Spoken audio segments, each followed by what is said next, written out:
Chapter 1. After 22 years of nightmare and terror, saved only by a desperate conviction of the mythical source of certain impressions, I am unwilling to vouch for the truth of that which I think I found in Western Australia on the night of 17 to 18 July 1935. There is reason to hope that my experience was wholly or partly an hallucination, for which, indeed, abundant causes existed. And yet, its realism was so hideous that I sometimes find hope impossible. If the thing did happen, then man must be prepared to accept notions of the cosmos and of his own place in the seething vortex of time, whose merest mention is paralyzing. He must, too, be placed on guard against a specific lurking peril which, though it will never engulf the whole race, may impose monstrous and unguessable horrors upon certain venturesome members of it. It is for this latter reason that I urge, with all the force of my being, final abandonment of all the attempts at unearthing those fragments of unknown primordial masonry which my expedition set out to investigate. Assuming that I was sane and awake, my experience on that night was such as has befallen no man before. It was, moreover, a frightful confirmation of all I had sought to dismiss as myth and dream. Mercifully there is no proof, for in my fright I lost the awesome object which would, if real and brought out of that noxious abyss, have formed irrefutable evidence. When I came upon the horror I was alone, and I have up to now told no one about it. I could not stop the others from digging in its direction, but chance and the shifting sand have so far saved them from finding it. Now I must formulate some definite statement, not only for the sake of my own mental balance, but to warn such others as may read it seriously. These pages, much in whose earlier parts will be familiar to close readers of the general and scientific press, are written in the cabin of the ship that is bringing me home. I shall give them to my son, Professor Wingate Peasley of Miskatonic University, the only member of my family who stuck to me after my queer amnesia of long ago, and the man best informed on the inner facts of my case. Of all living persons, he is least likely to ridicule what I shall tell of that fateful night. I did not enlighten him orally before sailing, because I think he had better have the revelation in written form. Reading and rereading at leisure will leave with him a more convincing picture than my confused tongue could hope to convey. He can do anything that he thinks best with this account, showing it, with suitable comment, in any quarters where it will be likely to accomplish good. It is for the sake of such readers as are unfamiliar with the earlier phases of my case that I am prefacing the revelation itself with a fairly ample summary of its background. My name is Nathaniel Wingate Peasley, and those who recall the newspaper tales of a generation back or the letters and articles in psychological journals 6 or 7 years ago will know who and what I am. The press was filled with the details of my strange amnesia in 1908-13, and much was made of the traditions of horror, madness, and witchcraft which lurked behind the ancient Massachusetts town then and now forming my place of residence. Yet I would have it known that there is nothing whatever of the matter sinister in my heredity and early life. This is a highly important fact in view of the shadow which fell so suddenly upon me from outside sources. It may be that centuries of dark brooding had given to crumbling, whisper-haunted Arkham a peculiar vulnerability as regards such shadows, though even this seems doubtful in the light of those other cases which I later came to study. But the chief point is that my own ancestry and background are altogether normal. What came from somewhere else, where I even now hesitate to assert in plain words.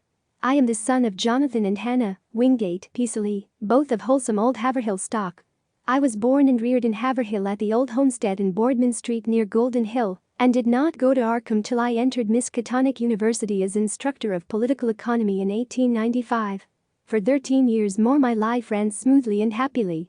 I married Alice Keyser of Haverhill in 1896, and my 3 children, Robert, Wingate and Hannah, were born in 1898, 1900, and 1903, respectively. In 1898 I became an associate professor, and in 1902 a full professor. At no time had I the least interest in either occultism or abnormal psychology. It was on Thursday, 14 May 1908, that the queer amnesia came. The thing was quite sudden, though later I realized that certain brief glimmering visions of several hours' previous chaotic visions which disturbed me greatly because they were so unprecedented must have formed premonitory symptoms. My head was aching, and I had a singular feeling altogether new to me that someone else was trying to get possession of my thoughts. The collapse occurred about 10:20 a.m. while I was conducting a class in political economy via history and present tendencies of economics for juniors and a few sophomores. I began to see strange shapes before my eyes and to feel that I was in a grotesque room other than the classroom. My thoughts and speech wandered from my subject, and the student saw that something was gravely amiss. Then I slumped down, unconscious, in my chair, in a stupor from which no one could arouse me. Nor did my rightful faculties again look out upon the daylight of our normal world for 5 years, 4 months, and 13 days. It is, of course, from others that I have learned what followed. I showed no sign of consciousness for 16.5 hours, though removed to my home at 27 Crane Street and given the best of medical attention. At 3 a.m. my eyes opened and began to speak, and my family were thoroughly frightened by the trend of my expression and language. It was clear that I had no remembrance of my identity and my past, though for some reason seemed anxious to conceal his lack of knowledge. My eyes glazed strangely at the persons around me, and the flexions of my facial muscles were altogether unfamiliar. Even my speech seemed awkward and foreign. I used my vocal organs clumsily and gropingly, and my diction had a curiously stilted quality, as if I had laboriously learned the English language from books. The pronunciation was barbarously alien, whilst the idioms seemed to include both scraps of curious archaism and expressions of a wholly incomprehensible cast. Of the latter, one in particular was very potently, even terrifiedly recalled by the youngest of the physicians 20 years afterward. For at that late period such a phrase began to have an actual currency first in England and then in the United States, and though of much complexity and indisputable newness, it reproduced in every least particular the mystifying words of the strange Arkham patient of 1908. Physical strength returned at once, although I required an odd amount of re-education in the use of my hands, legs, and bodily apparatus in general. Because of this and other handicaps inherent in the mnemonic lapse, I was for some time kept under strict medical care. When I saw that my attempts to conceal the lapse had failed, I admitted it openly and became eager for information of all sorts. Indeed, it seemed to the doctors that I lost interest in my proper personality as soon as I found the case of amnesia accepted as a natural thing. They noticed that my chief efforts were to master certain points in history, science, art, language, and folklore, some of them tremendously abstruse, and some childishly simple, which remained, very oddly in many cases, outside my consciousness. At the same time they noticed that I had an inexplicable command of many almost unknown sorts of knowledge, a command which I seemed to wish to hide rather than display. I would inadvertently refer, with casual assurance, to specific events in dim ages outside of the range of accepted history, passing off such references as a jest when I saw the surprise they created. And I had a way of speaking of the future which 2 or 3 times caused actual fright. These uncanny flashes soon ceased to appear, though some observers laid their vanishment more to a certain furtive caution on my part than to any waning of the strange knowledge behind them. Indeed, I seemed anomalously avid to absorb the speech, customs, and perspectives of the age around me, as if I were a studious traveler from a far, foreign land. As soon as permitted, I haunted the college library at all hours, and shortly began to arrange for those odd travels and special courses at American and European universities, which evoked so much comment during the next few years. I did not at any time suffer from a lack of learned contacts, for my case had a mild celebrity among the psychologists of the period. I was lectured upon as a typical example of secondary personality, even though I seemed to puzzle the lecturers now and then with some bizarre symptoms or some queer trace of carefully veiled mockery. Of real friendliness, however, I encountered little. Something in my aspect and speech seemed to excite vague fears and aversions in every one I met, as if I were a being infinitely removed from all that is normal and helpful. This idea of a black hidden horror connected with incalculable gulfs of some sort of distance was oddly widespread and persistent. My own family formed no exception. From the moment of my strange waking, my wife had regarded me with extreme horror and loathing, vowing that I was some utter alien usurping the body of her husband. In 1910 she obtained a legal divorce, nor would she ever consent to see me even after my return to normality in 1913. These feelings were shared by my elder son and my small daughter, neither of whom I have ever seen since. Only my second son, Wingate, seemed able to conquer the terror and repulsion which my change aroused. He indeed felt that I was a stranger, but though only 8 years old held fast to a faith that my proper self would return. When it did return he sought me out, and the courts gave me his custody. In succeeding years he helped me with the studies to which I was driven, and today, at 35, he is a professor of psychology at Miskatonic. But I do not wonder at the horror caused, for certainly, the mind, voice, and facial expression of the being that awakened on L5 May 1908 were not those of Nathaniel Wingate Peasley. I will not attempt to tell much of my life from 1908 to 1913, since readers may glean the outward essentials as I largely had to do from files of old newspapers and scientific journals. I was given charge of my funds and spent them slowly and on the whole wisely in travel and in study at various centers of learning. My travels, however, were singular in the extreme, involving long visits to remote and desolate places. In 1909 I spent a month in the Himalayas, and in 1911 roused much attention through a camel trip into the unknown deserts of Arabia. What happened on those journeys I have never been able to learn. During the summer of L9-L2 I chartered a ship and sailed in the Arctic, north of Spitsbergen, afterward showing signs of disappointment. Later in that year I spent weeks alone beyond the limits of previous or subsequent exploration in the vast limestone cavern systems of western Virginia, black labyrinths so complex that no retracing of my steps could even be considered. My sojourns at the universities were marked by abnormally rapid assimilation, as if the secondary personality had an intelligence enormously superior to my own. I have found, also, that my rate of reading and solitary study was phenomenal. I could master every detail of a book merely by glancing over it as fast as I could turn the leaves, while my skill at interpreting complex figures in an instant was veritably awesome. At times there appeared almost ugly reports of my power to influence the thoughts and acts of others, though I seemed to have taken care to minimize displays of this faculty. Other ugly reports concerned my intimacy with leaders of occultist groups and scholars suspected of connection with nameless bands of abhorrent elder-world hierophants. These rumors, though never proved at the time, were doubtless stimulated by the known tenor of some of my reading, for the consultation of rare books at libraries cannot be effected secretly. There is tangible proof in the form of marginal notes that I went minutely through such things as the Comtes Cults des Gaules, Ludwig Prinz de Vermis Mysterius, the Unaussprechlichen Kulten of von Junst, the surviving fragments of the puzzling Book of Ibn, and the dreaded Necronomicon of the mad Arab Abdul al-Hizr. Then, too, it is undeniable that a fresh and evil wave of underground cult activity set in about the time of my odd mutation. In the summer of 1913 I began to display signs of ennui and flagging interest, and to hint to various associates that a change might soon be expected in me. I spoke of returning memories of my earlier life, though most auditors judged me insincere, since all the recollections I gave were casual, and such as might have been learned from my old private papers. About the middle of August I returned to Arkham and reopened my long-closed house in Crane Street. Here I installed a mechanism of the most curious aspect, constructed piecemeal by different makers of scientific apparatus in Europe and America, and guarded carefully from the sight of anyone intelligent enough to analyze it.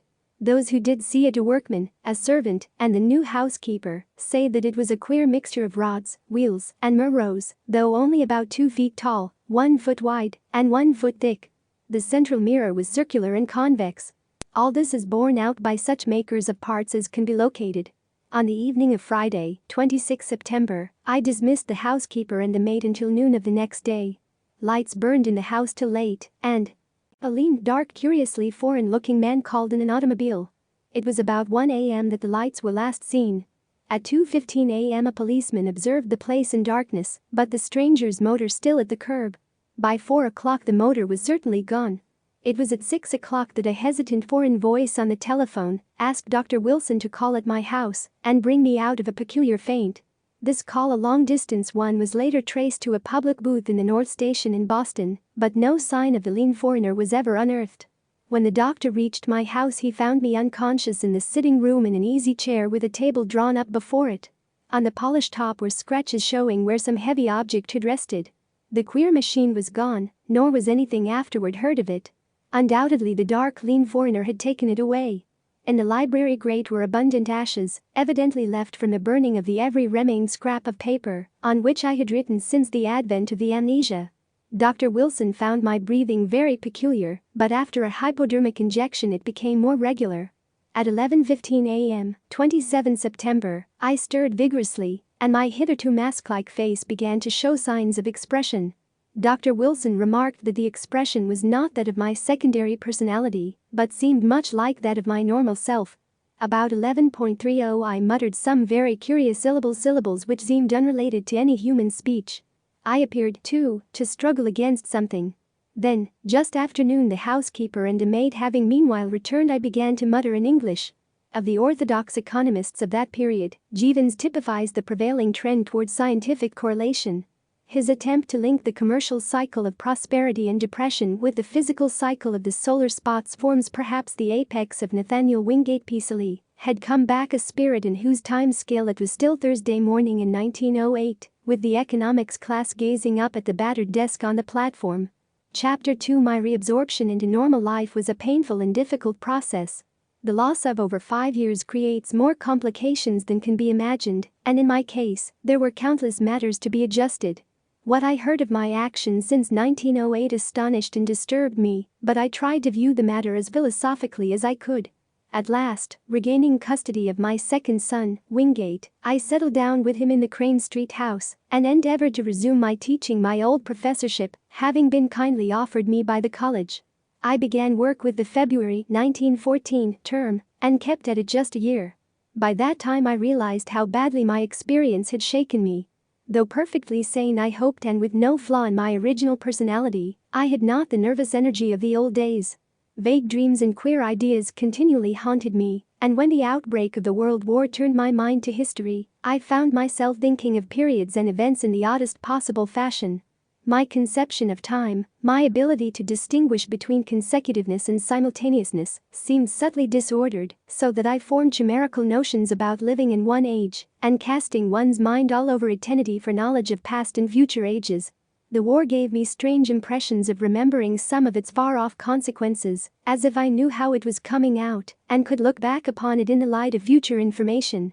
All such quasi-memories were attended with much pain and with a feeling that some artificial psychological barrier was set against them. When I diffidently hinted to others about my impressions, I met with varied responses. Some persons looked uncomfortably at me, but men in the mathematics department spoke of new developments in those theories of relativity, then discussed only in learned circles, which were later to become so famous. Dr. Albert Einstein, they said, was rapidly reducing time to the status of a mere dimension. But the dreams and disturbed feelings gained on me, so that I had to drop my regular work in 1915. Certainly the impressions were taking an annoying shape, giving me the persistent notion that my amnesia had formed some unholy sort of exchange, that the secondary personality had indeed suffered displacement. Thus I was driven to vague and fraught speculations concerning the whereabouts of my true self during the years that another had held my body. The curious knowledge and strange conduct of my body's late tenant troubled me more and more as I learned further details from persons, papers, and magazines. Queernesses that had baffled others seemed to harmonize terribly with some background of black knowledge which festered in the chasms of my subconscious. I began to search feverishly for every scrap of information bearing on the studies and travels of that other one during the dark years. Not all of my troubles were as semi-abstract as this. There were the dreams, and these seemed to grow in vividness and concreteness. Knowing how most would regard them, I seldom mentioned them to anyone but my son or certain trusted psychologists, but eventually I commenced a scientific study of other cases in order to see how typical or non-typical such visions might be among amnesia victims. My results, aided by psychologists, historians, anthropologists, and mental specialists of wide experience, and by a study that included all records of split personalities from the days of demonic possession legends to the medically realistic present, at first bothered me more than they consoled me. I soon found that my dreams had, indeed, no counterpart in the overwhelming bulk of true amnesia cases. There remained, however, a tiny residue of accounts which for years baffled and shocked me with their parallelism to my own experience. Some of them were bits of ancient folklore, others were case histories in the annals of medicine, one or two were anecdotes obscurely buried in standard histories. It thus appeared that, while my special kind of affliction was prodigiously rare, instances of it had occurred at long intervals ever since the beginning of men's annals. Some centuries might contain 1, 2, or 3 cases, others none, or at least none whose record survived. The essence was always the same: a person of keen thoughtfulness seized a strange secondary life, and leading for a greater or lesser period an utterly alien existence, typified at first by vocal and bodily awkwardness, and later by wholesale acquisition of scientific, historic, artistic, and anthropologic knowledge, an acquisition carried on with feverish zest and with a wholly abnormal absorptive power. Then a sudden return of rightful consciousness, intermittently plagued ever after with vague unplaceable dreams, suggesting fragments of some hideous memory elaborately blotted out. And a close resemblance of those nightmares to my own, even in some of the smallest particulars, left no doubt in my mind of their significantly typical nature. One or two of the cases had an added ring of faint blasphemous familiarity, as if I had heard of them before through some cosmic channel too morbid and frightful to contemplate. In 3 instances there was specific mention of such an unknown machine as had been in my house before the second change. Another thing that worried me during my investigation was the somewhat greater frequency of cases where a brief, elusive glimpse of the typical nightmares was afforded to persons not visited well-defined amnesia. These persons were largely of mediocre mind, or less some so primitive that they could scarcely be thought of as vehicles for abnormal scholarship and preternatural mental acquisitions. For a second they would be fired with alien force, then a backward lapse, and a thin, swift fading memory of unhuman horrors.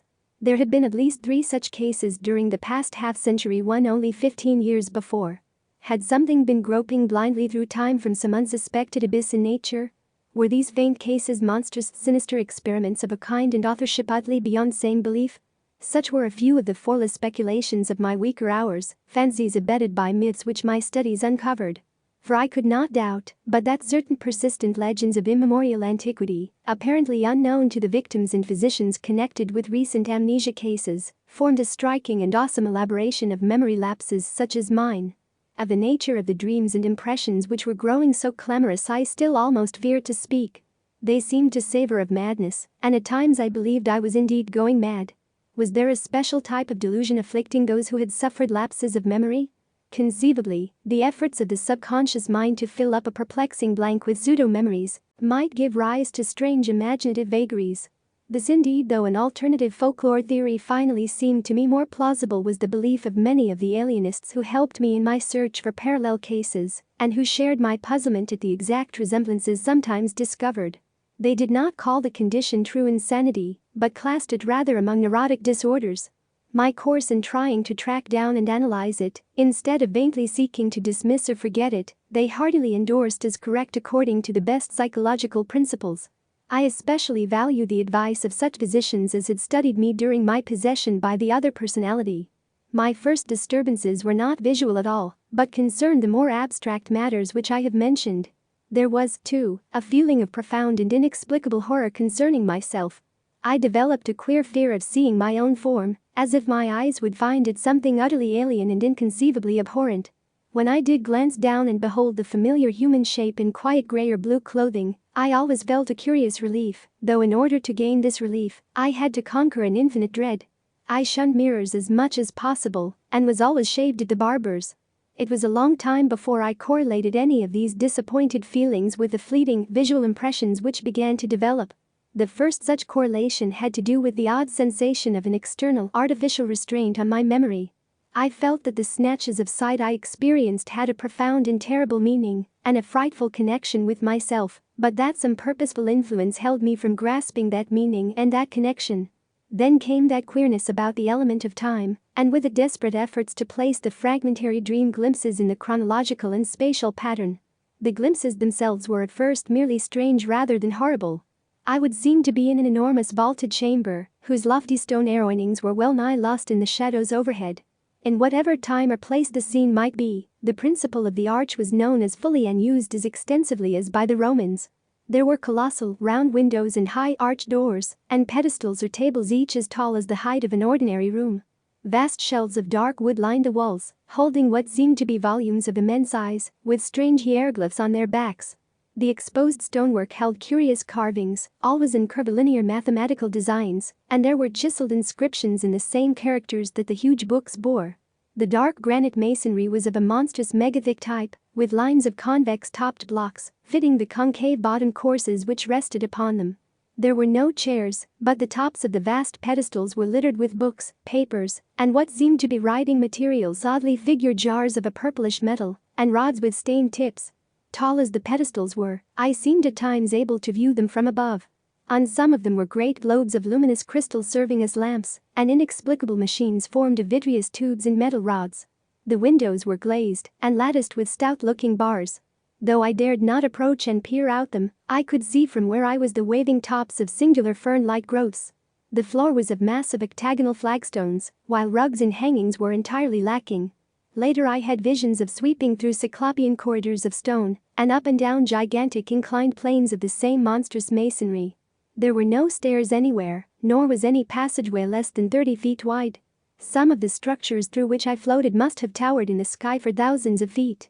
There were multiple levels of black vaults below, and never-open trapdoors, sealed down with metal bands and holding dim suggestions of some special peril.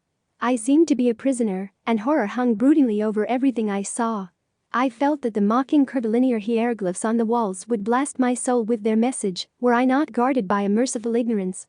Still later my dreams included vistas from the great round windows, and from the titanic flat roof, with its curious gardens, wide barren area, and high, scalloped parapet of stone, to which the topmost of the inclined planes led.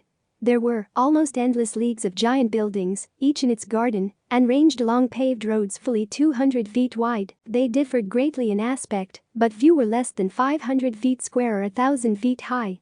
Many seemed so limitless that they must have had a frontage of several thousand feet, while some shot up to mountainous altitudes in the gray, steamy heavens. They seemed to be mainly of stone or concrete, and most of them embodied the oddly curvilinear type of masonry noticeable in the building that held me. Roofs were flat and garden-covered, and tended to have scalloped parapets. Sometimes there were terraces and higher levels, and wide, cleared spaces amidst the gardens. The great roads held hints of motion, but in the earlier visions I could not resolve this impression into details.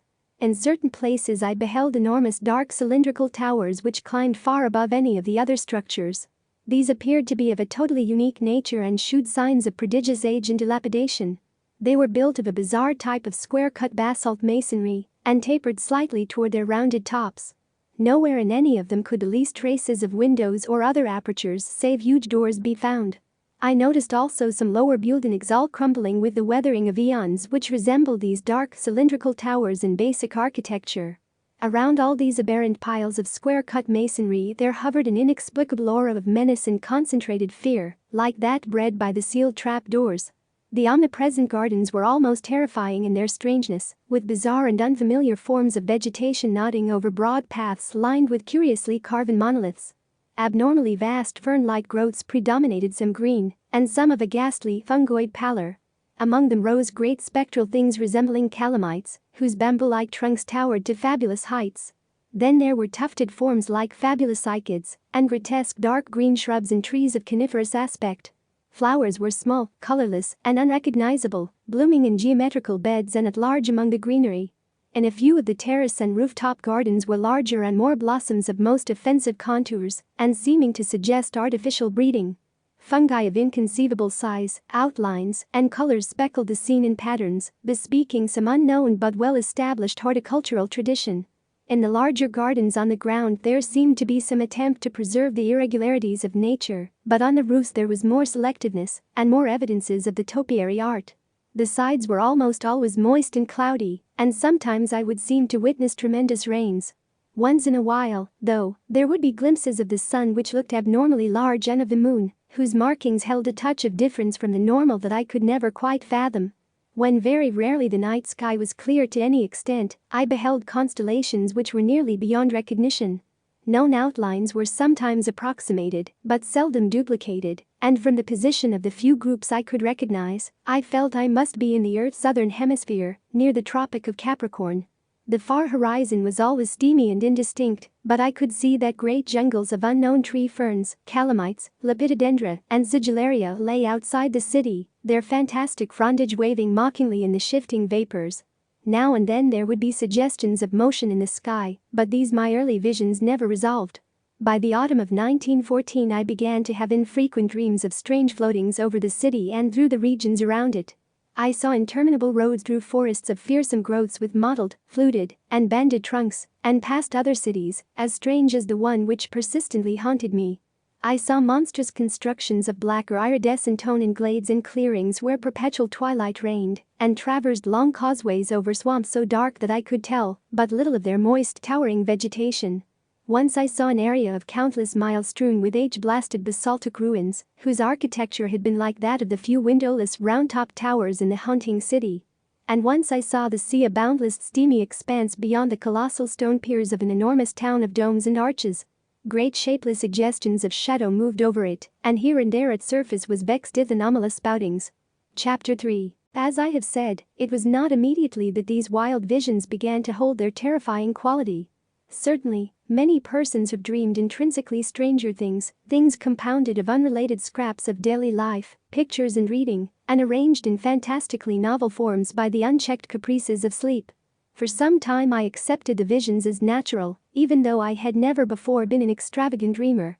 Many of the vague anomalies, I argued, must have come from trivial sources too numerous to track down, while others seemed to reflect a common textbook knowledge of the plants and other conditions of the primitive world of 150 million years ago, the world of the Permian or Triassic Age. In the course of some months, however, the element of terror did figure with accumulating force. This was when the dreams began so unfailingly to have the aspect of memories, and when my mind began to link them with my growing abstract disturbances, the feeling of mnemonic restraint, the curious impressions regarding time, and sense of a loathsome exchange with my secondary personality of 1908-13, and, considerably later, the inexplicable loathing of my own person.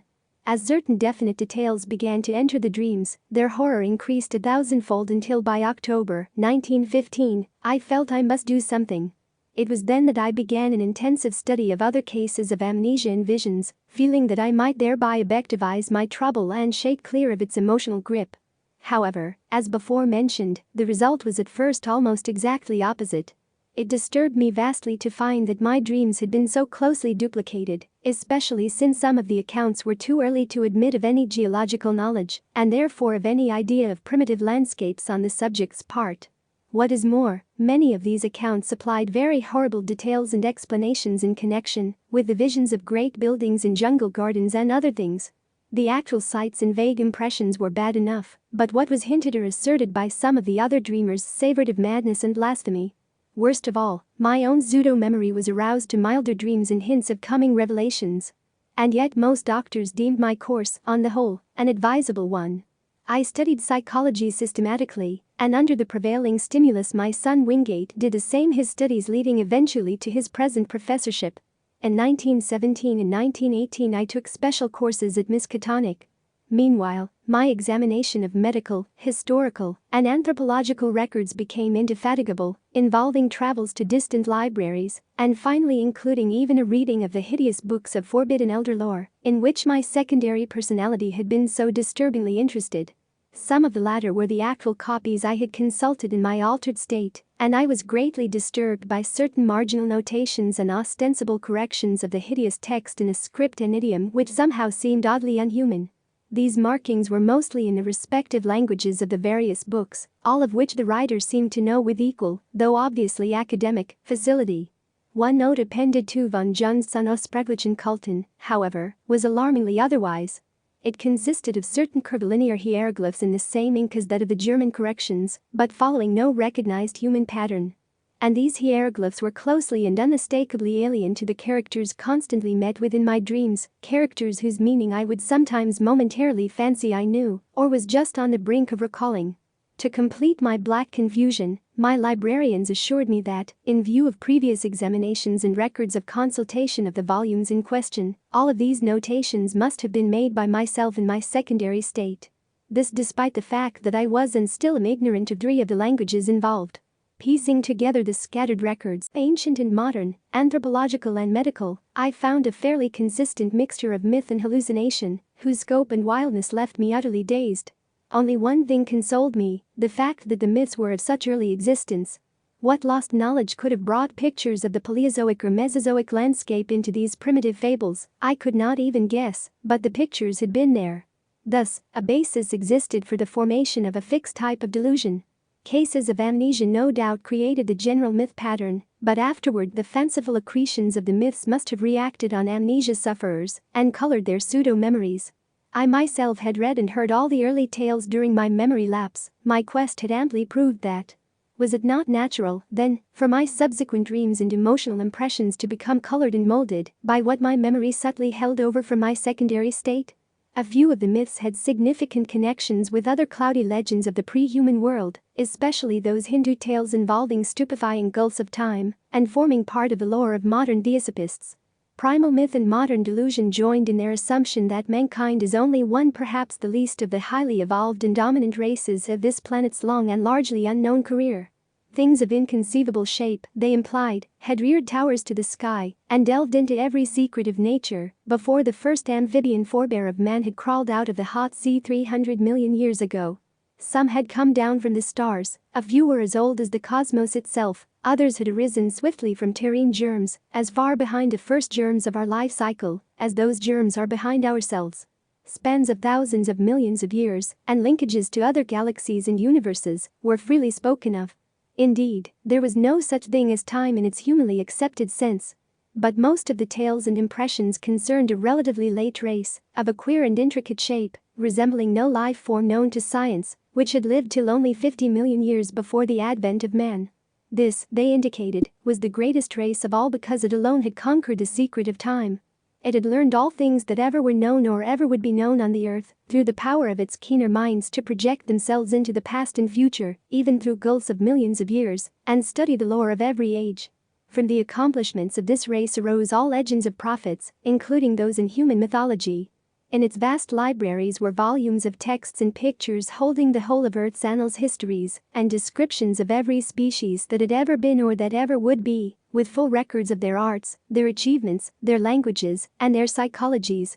With this eon-embracing knowledge, the great race chose from every era and life form such thoughts, arts, and processes as might suit its own nature and situation.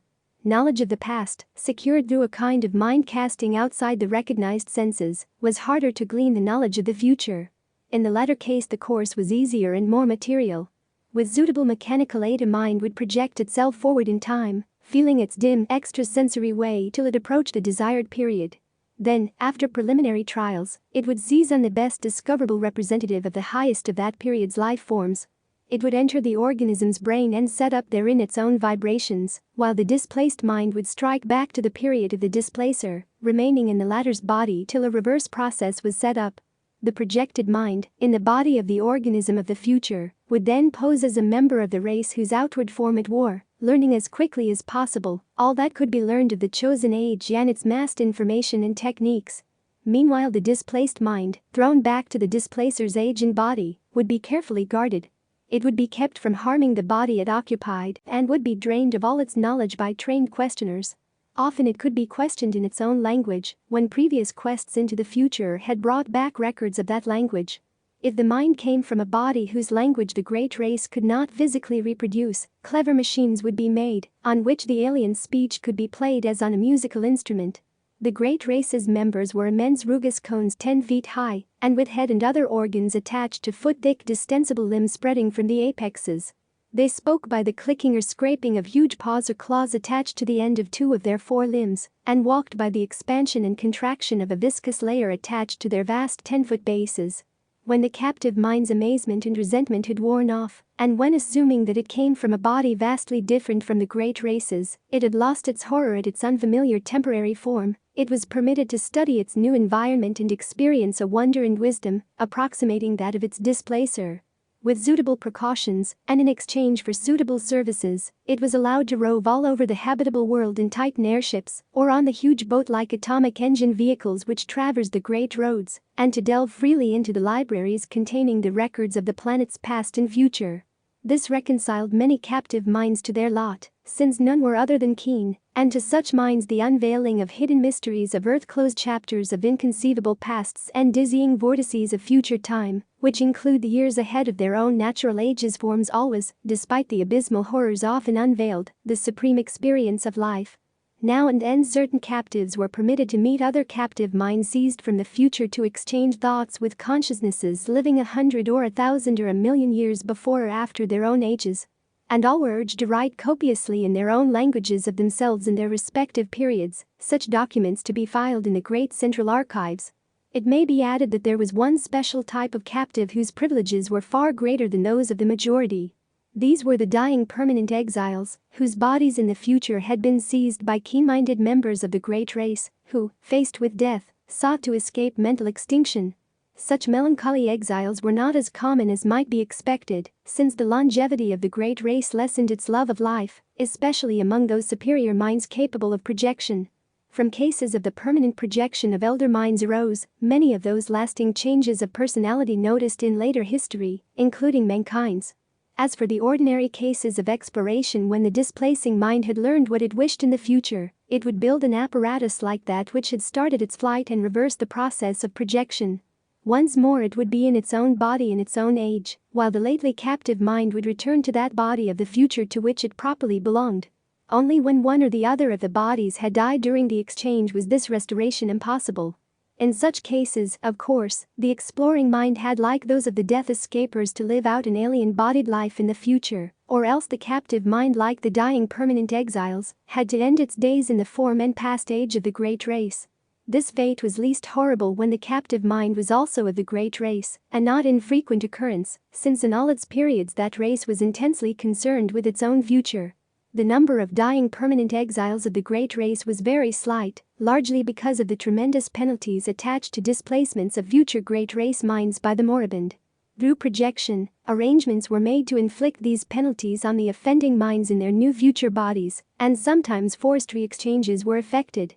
Complex cases of the displacement of exploring or already captive minds by minds in various regions of the past had been known and carefully rectified. In every age since the discovery of mind projection, a minute but well-recognized element of the population consisted of Great Race minds from past ages, sojourning for a longer or shorter while. When a captive mind of alien origin was returned to its own body in the future, it was purged by an intricate mechanical hypnosis of all it had learned in the Great Race's age, this because of certain troublesome consequences inherent in the general carrying forward of knowledge in large quantities. The few existing instances of clear transmission had caused, and would cause at known future times, great disasters. And it was largely in consequence of two cases of this kind, said the old myths, that mankind had learned what it had concerning the Great Race. Of all things surviving physically and directly from that eon-distant world, there remained only certain ruins of great stones in far places and under the sea, and parts of the text of the frightful Nakadic manuscripts. Thus the returning mind reached its own age with only the faintest and most fragmentary visions of what it had undergone since its seizure. All memories that could be eradicated were eradicated, so that in most cases only a dream-shadowed blank stretched back to the time of the first exchange. Some minds recalled more than others, and the chance joining of memories had at rare times brought hints of the forbidden past to future ages. There probably never was a time when groups or cults did not secretly cherish certain of these hints. In the Necronomicon, the presence of such a cult among human beings was suggested, a cult that sometimes gave aid to minds voyaging down the eons from the days of the Great Race. And, meanwhile, the Great Race itself waxed well-nigh omniscient and turned to the task of setting up exchanges with the minds of other planets and of exploring their pasts and futures. It sought likewise to fathom the past years and origin of that black eon-dead orb in far space whence its own mental heritage had come, for the mind of the Great Race was older than its bodily form. The beings of a dying elder world, wise with the ultimate secrets, had looked ahead for a new world and species wherein they might have long life, and had sent their minds en masse into that future race, best adapted to house them, the cone-shaped beings that peopled our Earth 1 billion years ago. Thus the Great Race came to be, while the myriad minds sent backward were left to die in the horror of strange shapes. Later the race would again face death, yet would live through another forward migration of its best minds into the bodies of others who had a longer physical span ahead of them. Such was the background of intertwined legend and hallucination. When, around 1920, I had my researches in coherent shape, I felt a slight lessening of the tension which their earlier stages had increased. After all, and in spite of the fancies prompted by blind emotions, were not most of my phenomena readily explainable? Any chance might have turned my mind to dark studies during the amnesia, and then I read the forbidden legends and met the members of ancient and ill-regarded cults. That, plainly, supplied the material for the dreams and disturbed feelings which came after the return of memory. As for the marginal notes in dream hieroglyphs and languages unknown to me, but laid at my door by librarians, I might easily have picked up a smattering of the tongues during my secondary state, while the hieroglyphs were doubtless coined by my fancy from descriptions in old legends, and afterward woven into my dreams. I tried to verify certain points through conversation with known cult leaders, but never succeeded in establishing the right connections. At times the parallelism of so many cases in so many distant ages continued to worry me as it had at first, but on the other hand, I reflected that the Excitan folklore was undoubtedly more universal in the past than in the present. Probably all the other victims whose cases were like mine had had a long and familiar knowledge of the tales I had learned only when in my secondary state. When these victims had lost their memory, they had associated themselves with the creatures of their household myths, the fabulous invaders supposed to displace men's minds, and had thus embarked upon quests for knowledge which they thought they could take back to a fancied, non-human past. Then, when their memory returned, they reversed the associative process and thought of themselves as the former captive minds instead of as the displacers. Hence the dreams and pseudo-memories following the conventional myth pattern. Despite the seeming cumbrousness of these explanations, they came finally to supersede all others in my mind, largely because of the greater weakness of any rival theory. And a substantial number of eminent psychologists and anthropologists gradually agreed with me. The more I reflected, the more convincing did my reasoning seem, till in the end I had a really effective bulwark against the visions and impressions which still assailed me. Suppose I did see strange things at night? These were only what I had heard and read of. Suppose I did have odd loathings and perspectives and pseudo-memories? These, too, were only echoes of myths absorbed in my secondary state. Nothing that I might dream, nothing that I might feel, could be of any actual significance. Fortified by this philosophy, I greatly improved in nervous equilibrium, even though the visions rather than the abstract impressions steadily became more frequent and more disturbingly detailed.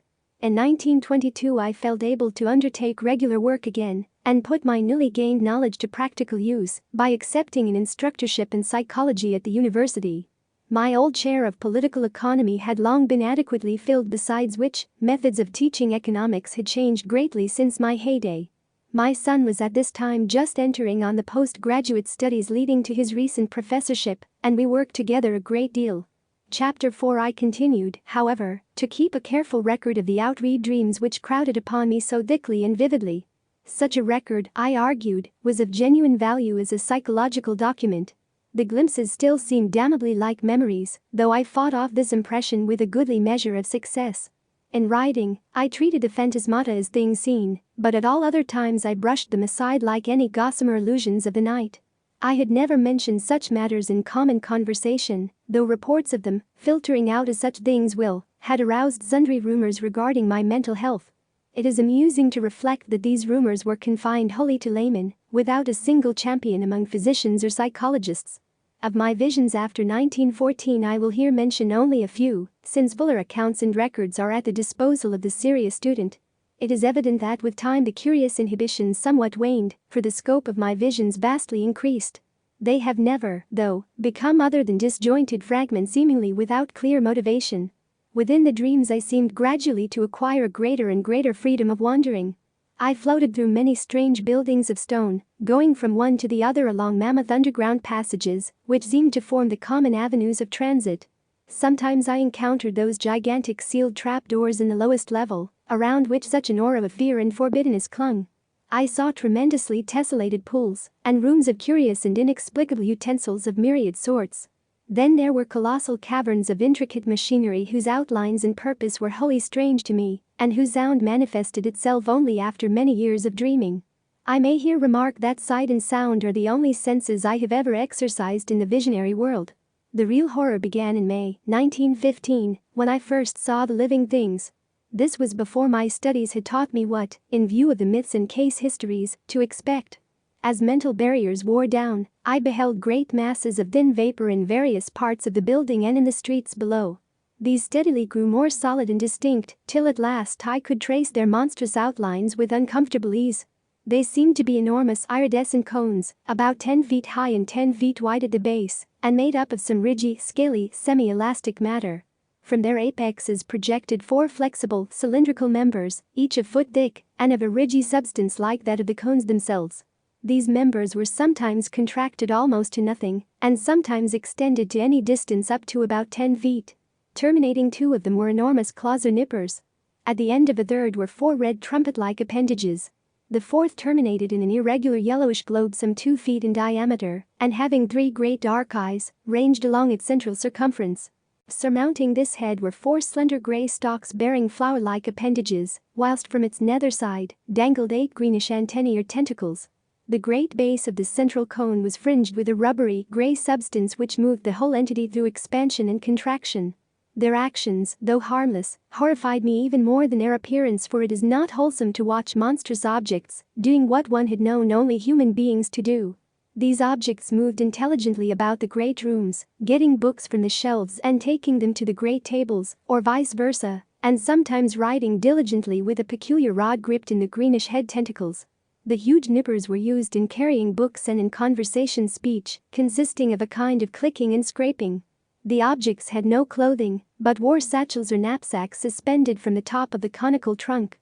They commonly carried their head and its supporting member at the level of the cone top, although it was frequently raised or lowered. The other three great members tended to rest downward at the sides of the cone, contracted to about 5 feet each when not in use. From their rate of reading, writing, and operating their machines, those on the table seemed somehow connected with thought. I concluded that their intelligence was enormously greater than man's. Afterward I saw them everywhere, swarming in all the great chambers and corridors, tending monstrous machines in vaulted crypts, and racing along the vast roads in gigantic boat-shaped cars. I ceased to be afraid of them, for they seemed to form supremely natural parts of their environment. Individual differences amongst them began to be manifest, and a few appeared to be under some kind of restraint. These latter, though shewing no physical variation, had a diversity of gestures and habits which marked them off not only from the majority, but very largely from one another. They wrote a great deal in what seemed to my cloudy vision, a vast variety of characters, never the typical curvilinear hieroglyphs of the majority. A few, I fancied, used their own familiar alphabet. Most of them worked much more slowly than the general mass of the entities. All this time my own part in the dream seemed to be that of a disembodied consciousness, with a range of vision wider than the normal, floating freely about, yet confined to the ordinary avenues and speeds of travel. Not until August 1915 did any suggestions of bodily existence begin to harass me. I say harass because the first phase was a purely abstract, though infinitely terrible, association of my previously noted body loathing with the scenes of my visions. For a while my chief concern during dreams was to avoid looking down at myself, and I recall how grateful I was for the total absence of large mirrors in the strange rooms. I was mightily troubled by the fact that I always saw the great tables whose height could not be under 10 feet from a level not below that of their surfaces. And then the morbid temptation to look down at myself became greater and greater, till one night I could not resist it. At first my downward glance revealed nothing whatever. A moment later I perceived that this was because my head lay at the end of a flexible neck of enormous length. Retracting this neck and gazing down very sharply, I saw the scaly, rugous iridescent bulk of a vast cone 10 feet tall and 10 feet wide at the base. That was when I waked half of Arkham with my screaming as I plunged madly up from the abyss of sleep. Only after weeks of hideous repetition did I grow half reconciled to these visions of myself in monstrous form. In the dreams I now moved bodily among the other unknown entities, reading terrible books from the endless shelves, and writing for hours at the great tables with a stylus managed by the green tentacles that hung down from my head. Snatches of what I read and wrote would linger in my memory. There were horrible annals of other worlds and other universes, and of stirrings of formless life outside of all universes, and of stirrings of formless life outside of all universes. There were records of strange orders of beings which had peopled the world in forgotten pasts, and frightful chronicles of grotesque-bodied intelligences which would people it millions of years after the death of the last human being. I learned of chapters in human history whose existence no scholar of today has ever suspected. Most of these writings were in the language of the hieroglyphs, which I studied in a queer way with the aid of droning machines, and which was evidently an agglutinative speech with root systems utterly unlike any found in human languages. Other volumes were in other unknown tongues learned in the same queer way. A very few were in languages I knew. Extremely clever pictures, both inserted in the records and forming separate collections, aided me immensely. And all the time I seemed to be setting down a history of my own age in English.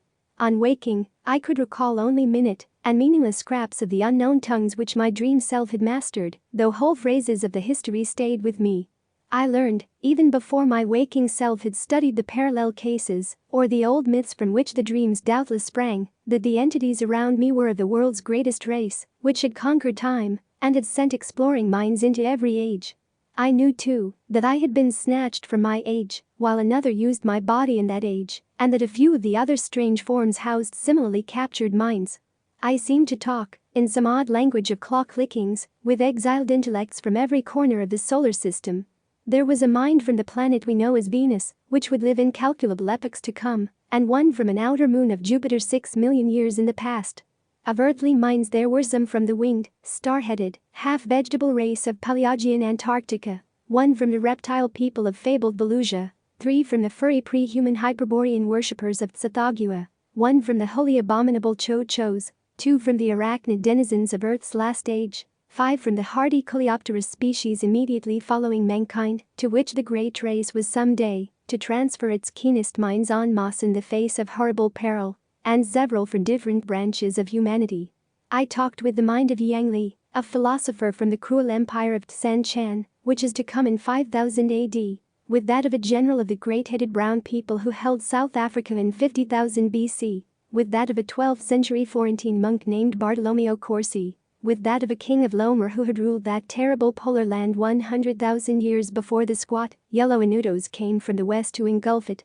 I talked with the mind of Nugsoth, a magician of the dark conquerors of 16,000 AD, with that of a Roman named Titus Sempronius Bellicis, who had been a quaestor in Sulla's time, with that of Kephtens, an Egyptian of the 14th dynasty, who told me the hideous secret of Nyarlathotep, with that of a priest of Atlantis's Middle Kingdom, with that of a Suffolk gentleman of Cromwell's day, James Woodville, with that of a court astronomer of pre-Inca Peru, with that of the Australian physicist Neville Kingston Brown, who will die in 2518 AD, with that of an archimage of Vanishti in the Pacific, with that of the Odotides, a Greco-Bactrian official of 200 BC, with that of an aged Frenchman of Louis Chi's time named Pierre-Louis Montagny, with that of Chromia, a Cimmerian chieftain of 15,000 BC, and with so many others that my brain cannot hold the shocking secrets and dizzying marvels I learned from them.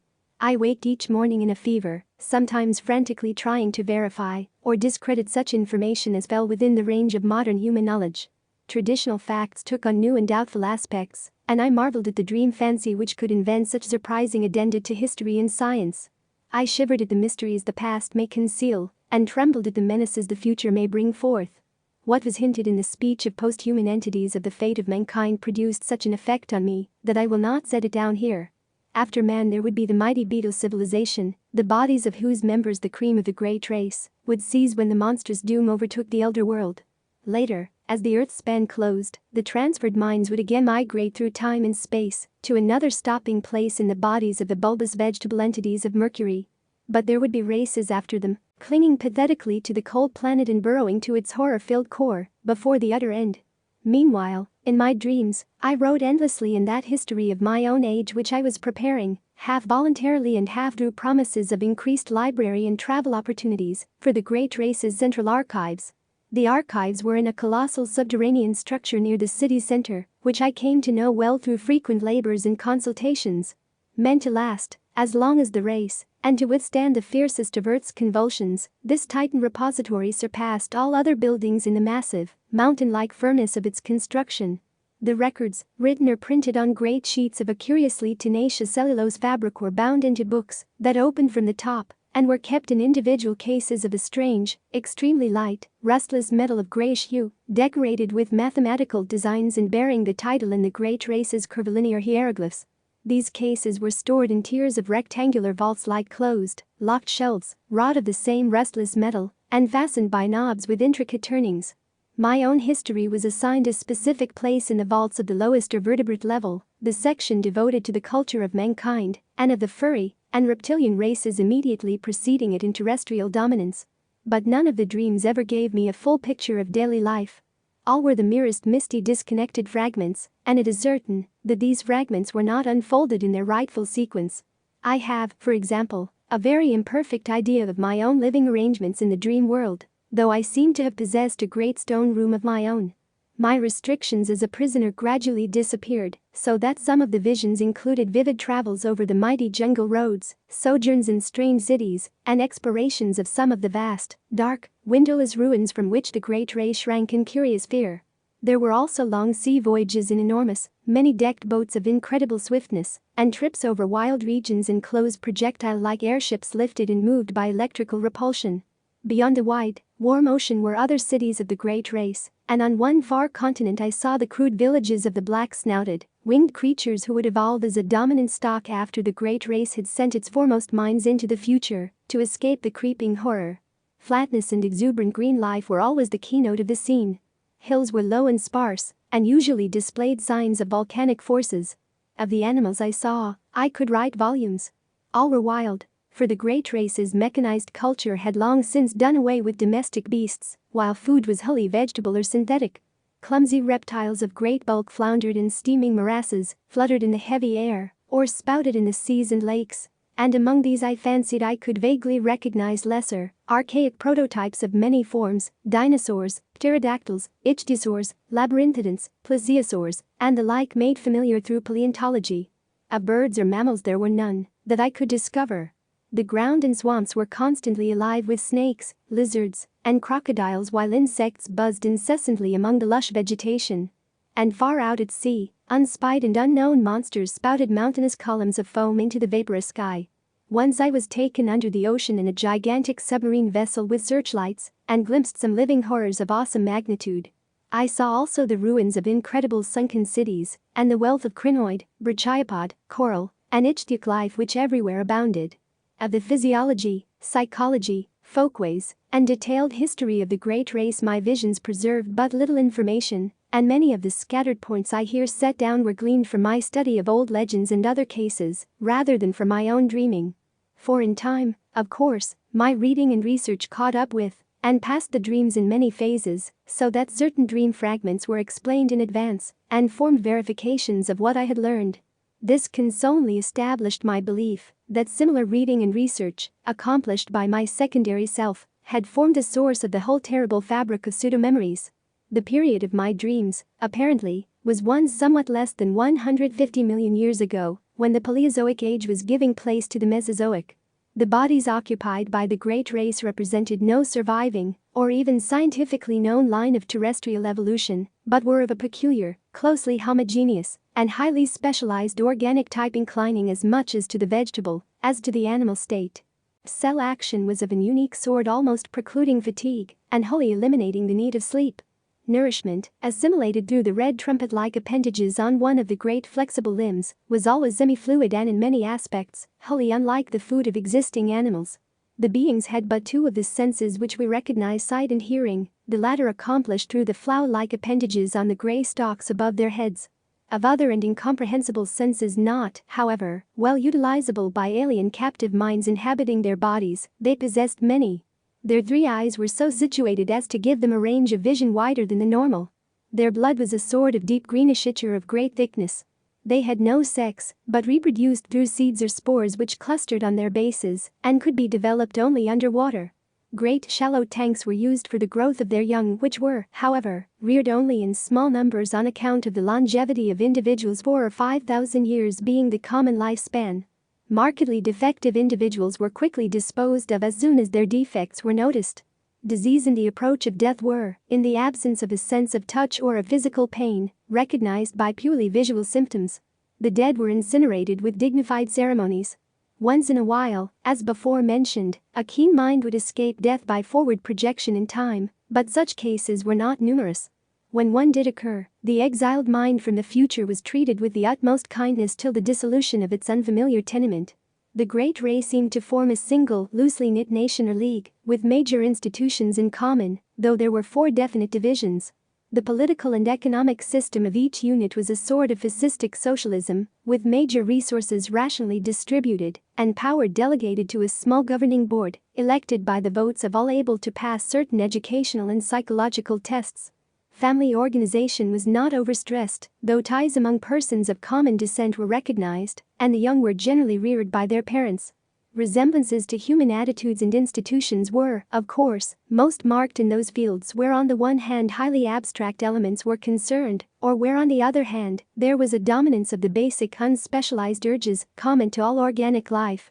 A few added likenesses came through conscious adoption, as the great race probed the future and copied what it liked. Industry, highly mechanized, demanded but little time from each citizen, and the abundant leisure was filled with intellectual and aesthetic activities of various sorts. The sciences were carried to an unbelievable height of development, and art was a vital part of life, though at the period of my dreams, it had passed its crest and meridian. Technology was enormously stimulated through the constant struggle to survive and to keep in existence the physical fabric of great cities, imposed by the prodigious geologic upheavals of those primal days. Crime was surprisingly scant and was dealt with through highly efficient policing. Punishments ranged from privilege deprivation and imprisonment to death or major emotion wrenching, and were never administered without a careful study of the criminal's motivations. Warfare, largely civil for the last few millennia, though sometimes waged against reptilian or octopodic invaders, or against the winged star-headed old ones who centered in the Antarctic, was infrequent though infinitely devastating. An enormous army, using camera-like weapons which produced tremendous electrical effects, was kept on hand for purposes seldom mentioned, but obviously connected with the ceaseless fear of the dark, windowless elder ruins, and of the great sealed trapdoors in the lowest subterranean levels. This fear of the basalt ruins and trapdoors was largely a matter of unspoken suggestion, or, at most, of furtive quasi-whispers. Everything specific which bore on it was significantly absent from such books as were on the common shelves. It was the one subject lying altogether under a taboo among the great race, and seemed to be connected alike with horrible bygone struggles, and with that future peril which would someday force the race to send its keener minds ahead en masse in time. Imperfect and fragmentary as were the other things presented by dreams and legends, this matter was still more bafflingly shrouded. The vague old myths avoided it, or perhaps all allusions had for some reason been excised. And in the dreams of myself and others, the hints were peculiarly few. Members of the great race never intentionally referred to the matter, and what could be gleaned came only from some of the more sharply observant captive minds.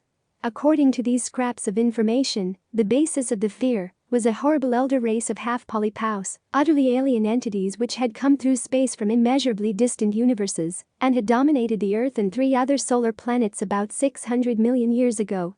They were only partly material, as we understand matter, and their type of consciousness and media of perception differed widely from those of terrestrial organisms. For example, their senses did not include that of sight, their mental world being a strange, non-visual pattern of impressions. They were, however, sufficiently material to use implements of normal matter when in cosmic areas containing it, and their acquired housing albeit of a peculiar kind. Though their senses could penetrate all material barriers, their substance could not, and certain forms of electrical energy could wholly destroy them. They had the power of aerial motion, despite the absence of wings or any other visible means of levitation. Their minds were of such texture that no exchange with them could be effected by the great race. When these things had come to the earth, they had built mighty basalt cities of windowless towers and had preyed horribly upon the beings they found. Thus it was when the minds of the great race sped across the void from that obscure, transgalactic world known in the disturbing and debatable Eltown shards as Yith. The newcomers, with the instruments they created, had found it easy to subdue the predatory entities and drive them down to those caverns of inner earth which they had already joined to their abodes and begun to inhabit.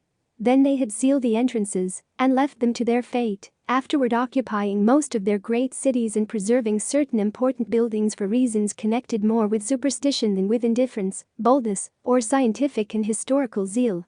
But as the eons passed, there came vague, evil signs that the elder things were growing strong and numerous in the inner world. There were sporadic eruptions of a particularly hideous character in certain small and remote cities of the great race, and in some of the deserted elder cities which the great race had not peopled, places where the paths to the gulfs below had not been properly sealed or guarded. After that, greater precautions were taken, and many of the paths were closed forever, though a few were left with sealed trapdoors for strategic use in fighting the elder things if ever they broke forth in unexpected places. The eruptions of the elder things must have been shocking beyond all description, since they had permanently colored the psychology of the great race. Such was the fixed mood of horror that the very aspect of the creatures was left unmentioned. At no time was I able to gain a clear hint of what they looked like. There were veiled suggestions of a monstrous plasticity and of temporary lapses of visibility, while other fragmentary whispers referred to their control and military use of great winds. Singular whistling noises and colossal footprints made up of 5 circular toe marks seemed also to be associated with them.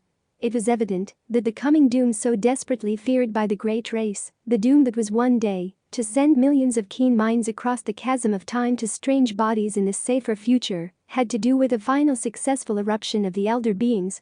Mental projections down the ages had clearly foretold such a horror, and the great race had resolved that none who could escape should face it. That the foray would be a matter of vengeance rather than an attempt to reoccupy the outer world, they knew from the planet's later history, for their projections shewed the coming and going of subsequent races untroubled by the monstrous entities. Perhaps these entities had come to prefer Earth's inner abysses to the variable, storm-ravaged surface, since light meant nothing to them. Perhaps, too, they were slowly weakening with the eons. Indeed, it was known that they would be quite dead in the time of the post-human beetle race, which the fleeing minds would tenant. Meanwhile, the great race maintained its cautious vigilance, with potent weapons ceaselessly ready, despite the horrified banishing of the subject from common speech and visible records. And always the shadow of nameless fear hung about the sealed trapdoors and the dark windowless elder towers. Chapter 5. That is the world of which my dreams brought me dim, scattered echoes every night. I can't hope to give any true idea of the horror and dread contained in such echoes, for it was upon a wholly intangible quality, the sharp sense of pseudo-memory, that such feelings mainly depended. As I have said, my studies gradually gave me a defense against these feelings in the form of rational psychological explanations, and this saving influence was augmented by the subtle touch of accustomedness which comes with the passage of time. Yet in spite of everything, the vague creeping terror would return momentarily now and then. It did not, however, engulf me as it had before, and after 1922 I lived a very normal life of work and recreation. In the course of years I began to feel that my experience, together with the kindred cases in the related folklore, ought to be definitely summarized and published for the benefit of serious students. Hence I prepared a series of articles briefly covering the whole ground and illustrated with crude sketches of some of the shapes, scenes, decorative motifs, and hieroglyphs remembered from the dreams. These appeared at various times during 1928 and 1929 in the Journal of the American Psychological Society, but did not attract much attention. Meanwhile, I continued to record my dreams with the minutest care, even though the growing stack of reports attained troublesomely vast proportions. On July 10, 1934, there was forwarded to me by the Psychological Society the letter which opened a culminating and most horrible phase of the whole mad ordeal.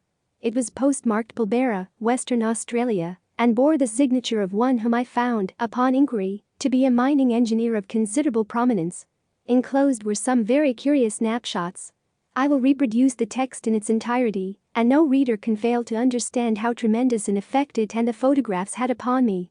I was, for a time, almost stunned and incredulous, for although I had often thought that some basis of fact must underlie certain phases of the legends which had colored my dreams, I was nonetheless unprepared for anything like a tangible survival from a lost world remote beyond all imagination. Most devastating of all were the photographs, for here, in cold, incontrovertible realism, there stood out against a background of sand certain worn-down, water-ridged, storm-weathered blocks of stone, whose slightly convex tops and slightly concave bottoms told their own story. And when I studied them with a magnifying glass, I could see all too plainly, amidst the batterings and pittings, the traces of those vast curvilinear designs and occasional hieroglyphs whose significance had become so hideous to me. But here is the letter, which speaks for itself. 49, Dampier Street, Pilbara, W. Australia, May 18, 1934. Prof. N. W. Peasley, care of M. Psychological Society, 30 41st Street, New York City, USA. My dear sir, a recent conversation with Dr. E. M. Boyle of Perth, and some papers with your articles which he has just sent me, make it advisable for me to tell you about certain things I have seen in the great sandy desert east of our gold field here. It would seem, in view of the peculiar legends about old cities with huge stonework and strange designs and hieroglyphs which you describe, that I have come upon something very important.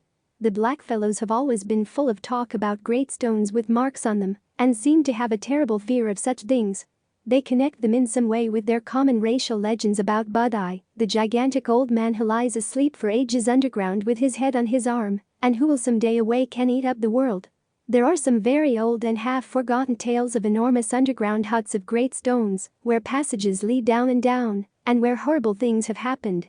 The blackfellows claim that once some warriors, fleeing in battle, went down into one and never came back, but that frightful winds began to blow from the place soon after they went down. However, there usually isn't much in what these natives say. But what I have to tell is more than this. 2 years ago, when I was prospecting about 500 miles east in the desert, I came on a lot of queer pieces of dressed stone, perhaps 3x2x2 feet in size, and weathered and pitted to the very limit. At first I couldn't find any of the marks the blackfellows told about, but when I looked close enough I could make out some deeply carved lines in spite of the weathering. There were peculiar curves, just like what the blackfellows had tried to describe. I imagine there must have been 30 or 40 blocks, some nearly buried in the sand, and all within a circle perhaps a quarter of a mile in diameter. When I saw some, I looked around closely for more and made a careful reckoning of the place with my instruments. I also took pictures of 10 or 12 of the most typical blocks and will enclose the prints for you to see. I turned my information and pictures over to the government at Perth, but they have done nothing about them. Then I met Dr. Boyle, who had read your articles in the Journal of the American Psychological Society and, in time, happened to mention the stones. He was enormously interested and became quite excited when I showed him my snapshots, saying that the stones and the markings were just like those of the masonry you had dreamed about and seen described in legends. He meant to write you, but was delayed. Meanwhile, he sent me most of the magazines with your articles, and I saw at once, from your drawings and descriptions, that my stones are certainly the kind you mean. You can appreciate this from the enclosed prints. Later on you will hear directly from Dr. Boyle. Now I can understand how important all this will be to you. Without question we are faced with the remains of an unknown civilization older than any dreamed of before, and forming a basis for your legends. As a mining engineer, I have some knowledge of geology and can tell you that these blocks are so ancient they frighten me. They are mostly sandstone and granite, though one is almost certainly made of a queer sort of cement or concrete.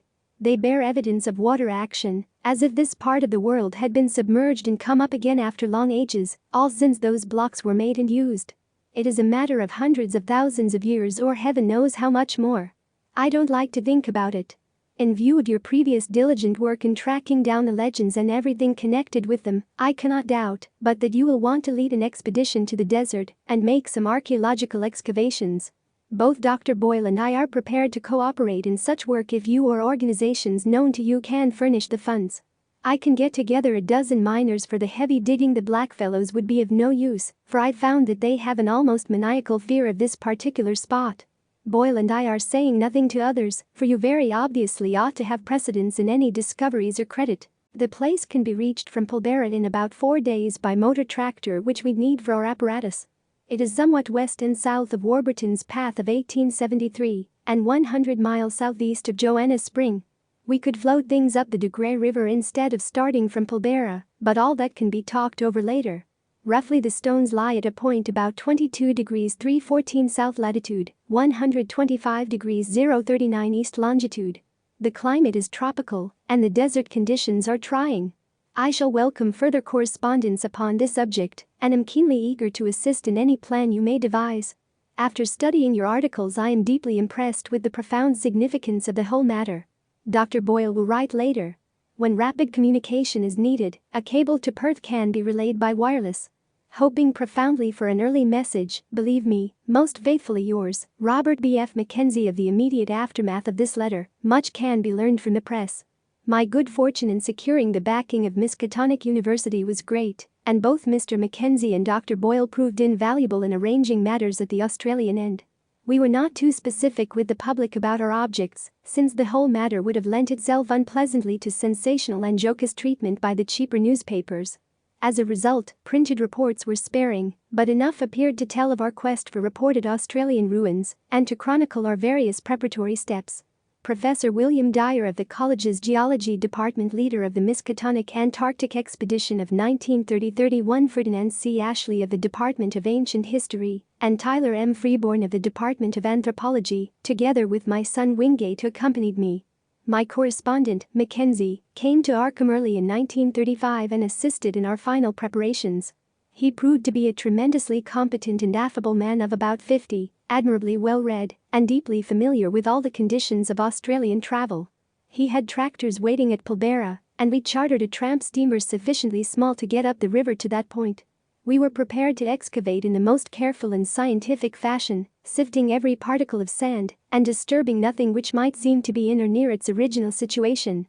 Sailing from Boston aboard the Wheezy Lexington on March 28, 1935, we had a leisurely trip across the Atlantic and Mediterranean, through the Suez Canal, down the Red Sea, and across the Indian Ocean to our goal. I need not tell how the sight of the low, sandy West Australian coast depressed me, and how I detested the crude mining town and dreary gold fields where the tractors were given their last loads. Dr. Boyle, who met us, proved to be elderly, pleasant, and intelligent, and his knowledge of psychology led him into many long discussions with my son and me. Discomfort and expectancy were oddly mingled in most of us when at length our party of 18 rattled forth over the arid leagues of sand and rock. On Friday, May 31st, we forded a branch of the Degray and entered the realm of utter desolation. A certain positive terror grew on me as we advanced to this actual site of the elder world behind the legends, a terror, of course, abetted by the fact that my disturbing dreams and pseudo-memories still beset me with unabated force. It was on Monday, June 3rd, that we saw the first of the half-buried blocks. I cannot describe the emotions with which I actually touched an objective reality, a fragment of cyclopean masonry in every respect like the blocks in the walls of my dream buildings. There was a distinct trace of carving, and my hands trembled as I recognized part of a curvilinear decorative scheme made hellish to me through years of tormenting nightmare and baffling research. A month of digging brought a total of some 1250 blocks in varying stages of wear and disintegration. Most of these were carven megaliths with curved tops and bottoms. A minority were smaller, flatter, plain-surfaced, and square or octagonally cut like those of the floors and pavements in my dreams, while a few were singularly massive and curved or slanted in such a manner as to suggest use in vaulting or groining, or as parts of arches or round window casings. The deeper and the farther north and east we dug, the more blocks we found, though we still failed to discover any trace of arrangement among them.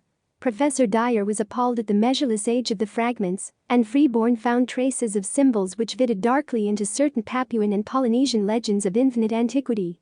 The condition and scattering of the blocks told mutely of vertiginous cycles of time and geologic upheavals of cosmic savagery.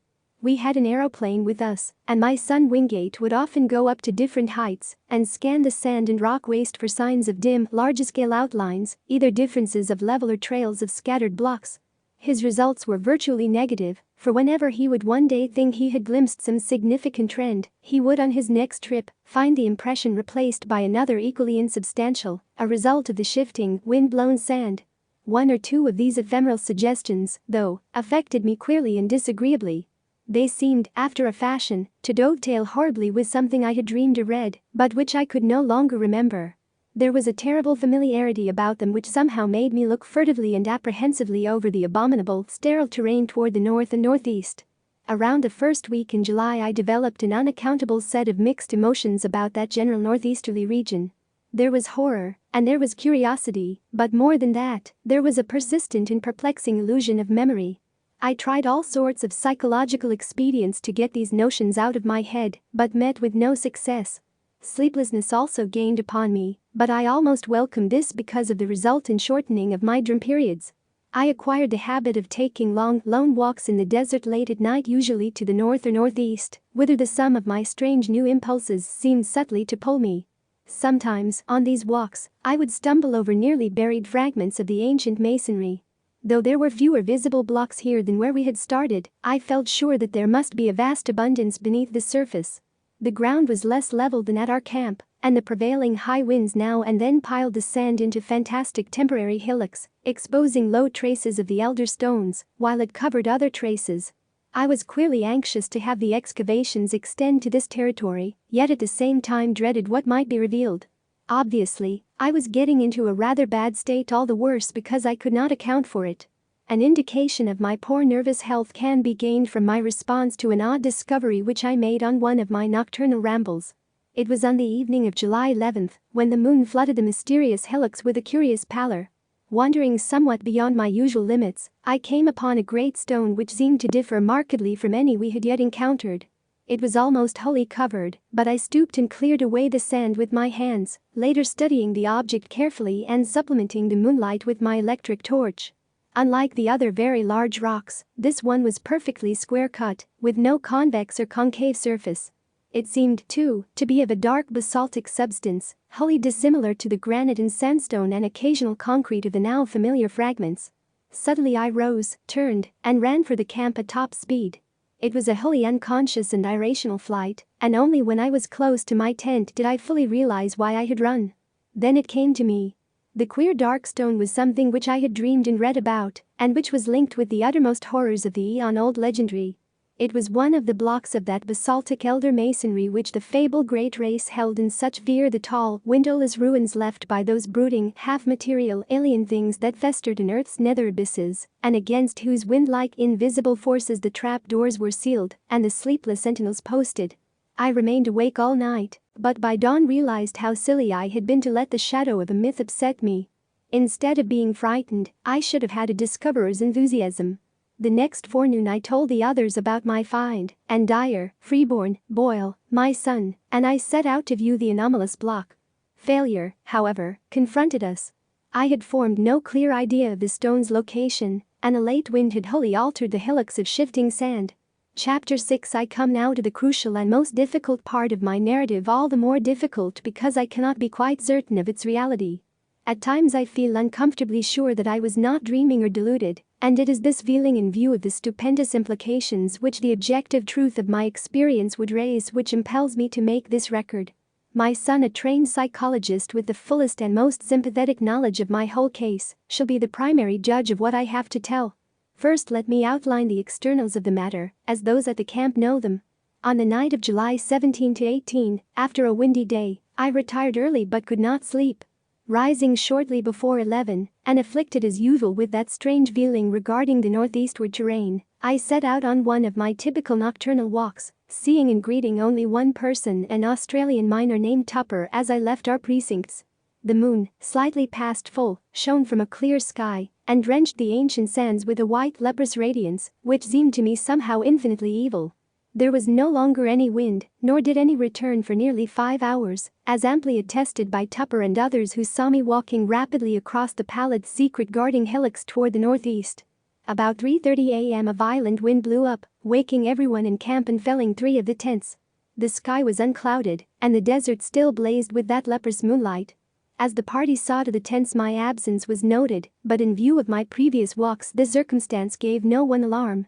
And yet, as many as 3 men, all Australians, seemed to feel something sinister in the air. Mackenzie explained to Professor Freeborn that this was a fear picked up from blackfellow folklore, the natives having woven a curious fabric of malignant myth about the high winds which at long intervals sweep across the sands under a clear sky. Such winds, it is whispered, blow out of the great stone huts under the ground, where terrible things have happened and are never felt, except near places where the big marked stones are scattered. Close to 4 the gale subsided as suddenly as it had begun, leaving the sand hills in new and unfamiliar shapes. It was just past 5, with the bloated fungoid moon sinking in the west, when I staggered into camp, hatless, tattered, features scratched and ensanguined, and without my electric torch. Most of the men had returned to bed, but Professor Dyer was smoking a pipe in front of his tent. Seeing my winded and almost frenzied state, he called Dr. Boyle, and the 2 of them got me on my cot and made me comfortable. My son, roused by the stir, soon joined them, and they all tried to force me to lie still and attempt sleep. But there was no sleep for me. My psychological state was very extraordinary, different from anything I had previously suffered. After a time I insisted upon talking nervously and elaborately explaining my condition. I told them I had become fatigued and had lain down in the sand for a nap. There had, I said, been dreams even more frightful than usual, and when I was awaked by the sudden high wind my overwrought nerves had snapped. I had fled in panic, frequently falling over half-buried stones and thus gaining my tattered and bedraggled aspect. I must have slept long, hence the hours of my absence. Of anything strange either seen or experienced I hinted absolutely nothing, exercising the greatest self-control in that respect. But I spoke of a change of mind regarding the whole work of the expedition and urged a halt in all digging toward the northeast. My reasoning was patently weak, for I mentioned a dearth of blocks, a wish not to offend the superstitious miners, a possible shortage of funds from the college, and other things either untrue or irrelevant. Naturally, no one paid the least attention to my new wishes, not even my son, whose concern for my health was obvious. The next day I was up and around the camp, but took no part in the excavations. Seeing that I could not stop the work, I decided to return home as soon as possible for the sake of my nerves, and made my son promise to fly me in the plane to Perth, 1,000 miles to the southwest, as soon as he had surveyed the region I wished let alone. If, I reflected, the thing I had seen was still visible, I might decide to attempt a specific warning, even at the cost of ridicule. It was just conceivable that the miners who knew the local folklore might back me up. Humoring me, my son made the survey that very afternoon, flying over all the terrain my walk could possibly have covered. Yet nothing of what I had found remained in sight. It was the case of the anomalous basalt block all over again. The shifting sand had wiped out every trace. For an instant I half regretted having lost a certain awesome object in my stark fright, but now I know that the loss was merciful. I can still believe my whole experience an illusion, especially if, as I devoutly hope, that hellish abyss is never found. Wingate took me to Perth on July 20th, though declining to abandon the expedition and return home. He stayed with me until the 25th, when the steamer for Liverpool sailed.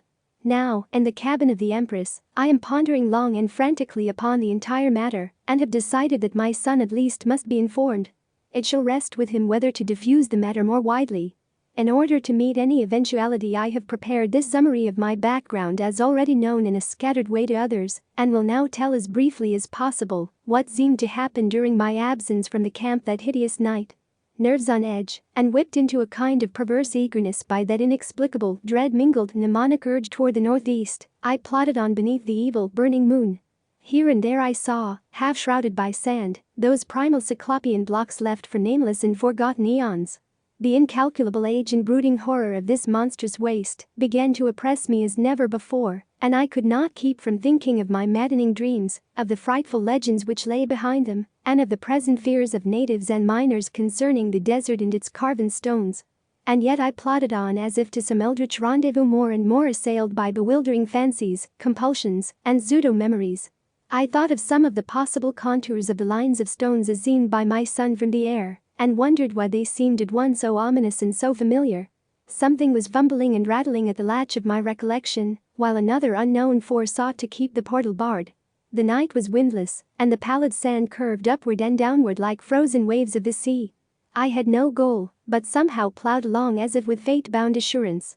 My dreams welled up into the waking world, so that each sand-embedded megalith seemed part of endless rooms and corridors of pre-human masonry, carved and hieroglyphed with symbols that I knew too well from years of custom as a captive mind of the great race.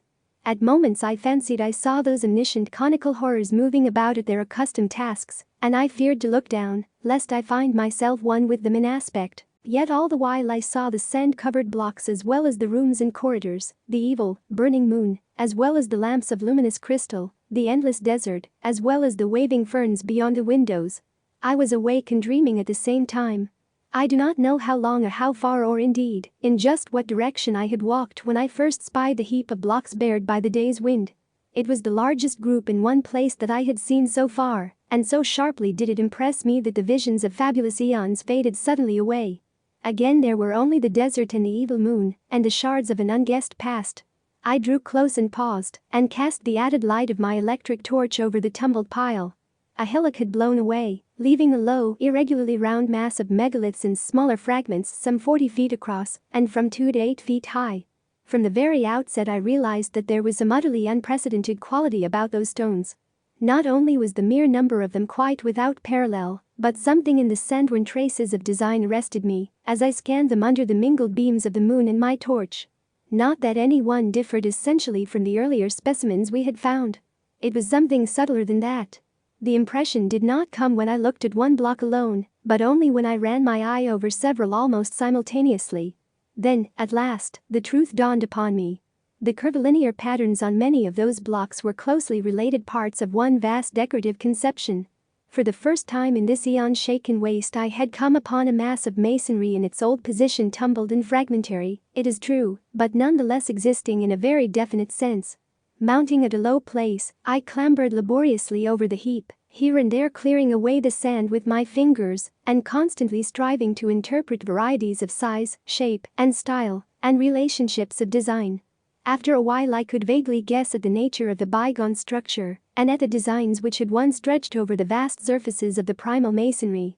The perfect identity of the whole with some of my dream glimpses appalled and unnerved me. This was once a cyclopean corridor 30 feet tall, paved with octagonal blocks and solidly vaulted overhead. There would have been rooms opening off on the right, and at the farther end one of those strange inclined planes would have wound down to still lower depths.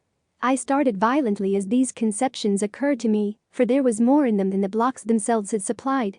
How did I know that this level should have been far underground? How did I know that the plane leading upward should have been behind me? How did I know that the long subterranean passage to the square of pillars ought to lie on the left one level above me? How did I know that the room of machines and the rightward leading tunnel to the central archives ought to lie 2 levels below?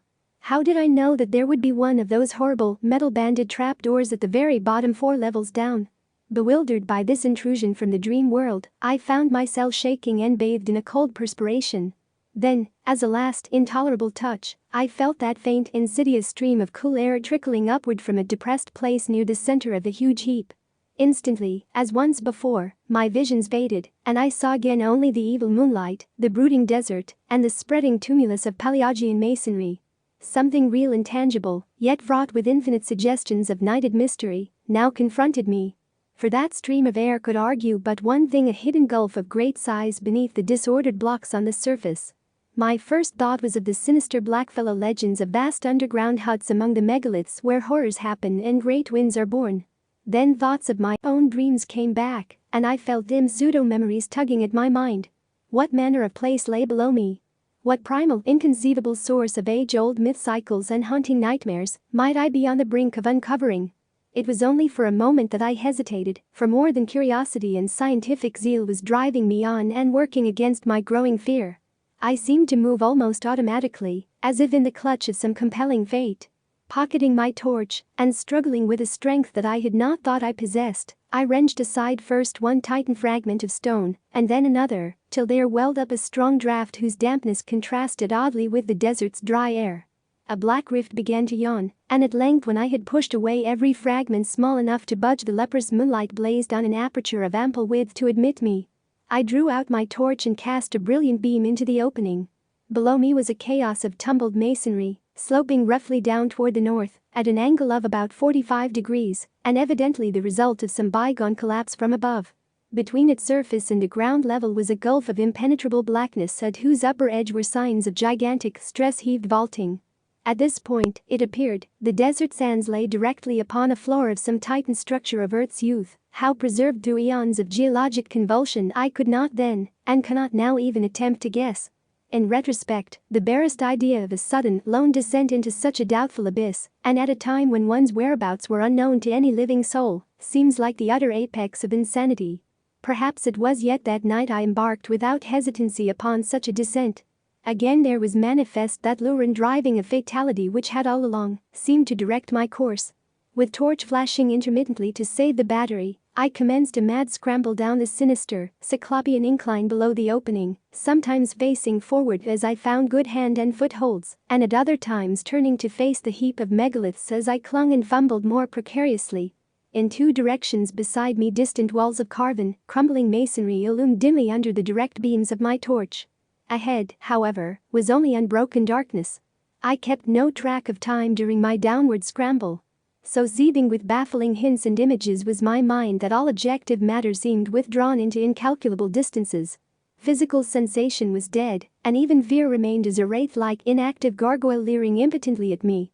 Eventually, I reached a level floor strewn with fallen blocks, shapeless fragments of stone, and sand and detritus of every kind. On either side, perhaps 30 feet apart, rose massive walls culminating in huge groinings. That they were carved I could just discern, but the nature of the carvings was beyond my perception. What held me the most was the vaulting overhead. The beam from my torch could not reach the roof, but the lower parts of the monstrous arches stood out distinctly. And so perfect was their identity with what I had seen in countless dreams of the elder world that I trembled actively for the first time. Behind and high above, a faint luminous blur told of the distant moonlit world outside. Some vague shred of caution warned me that I should not let it out of my sight, lest I have no guide for my return. I now advanced toward the wall at my left, where the traces of carving were plainest.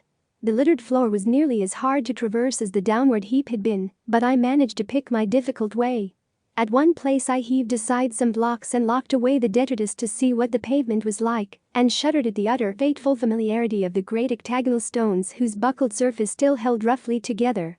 Reaching a convenient distance from the wall, I cast the searchlight slowly and carefully over its worn remnants of carving.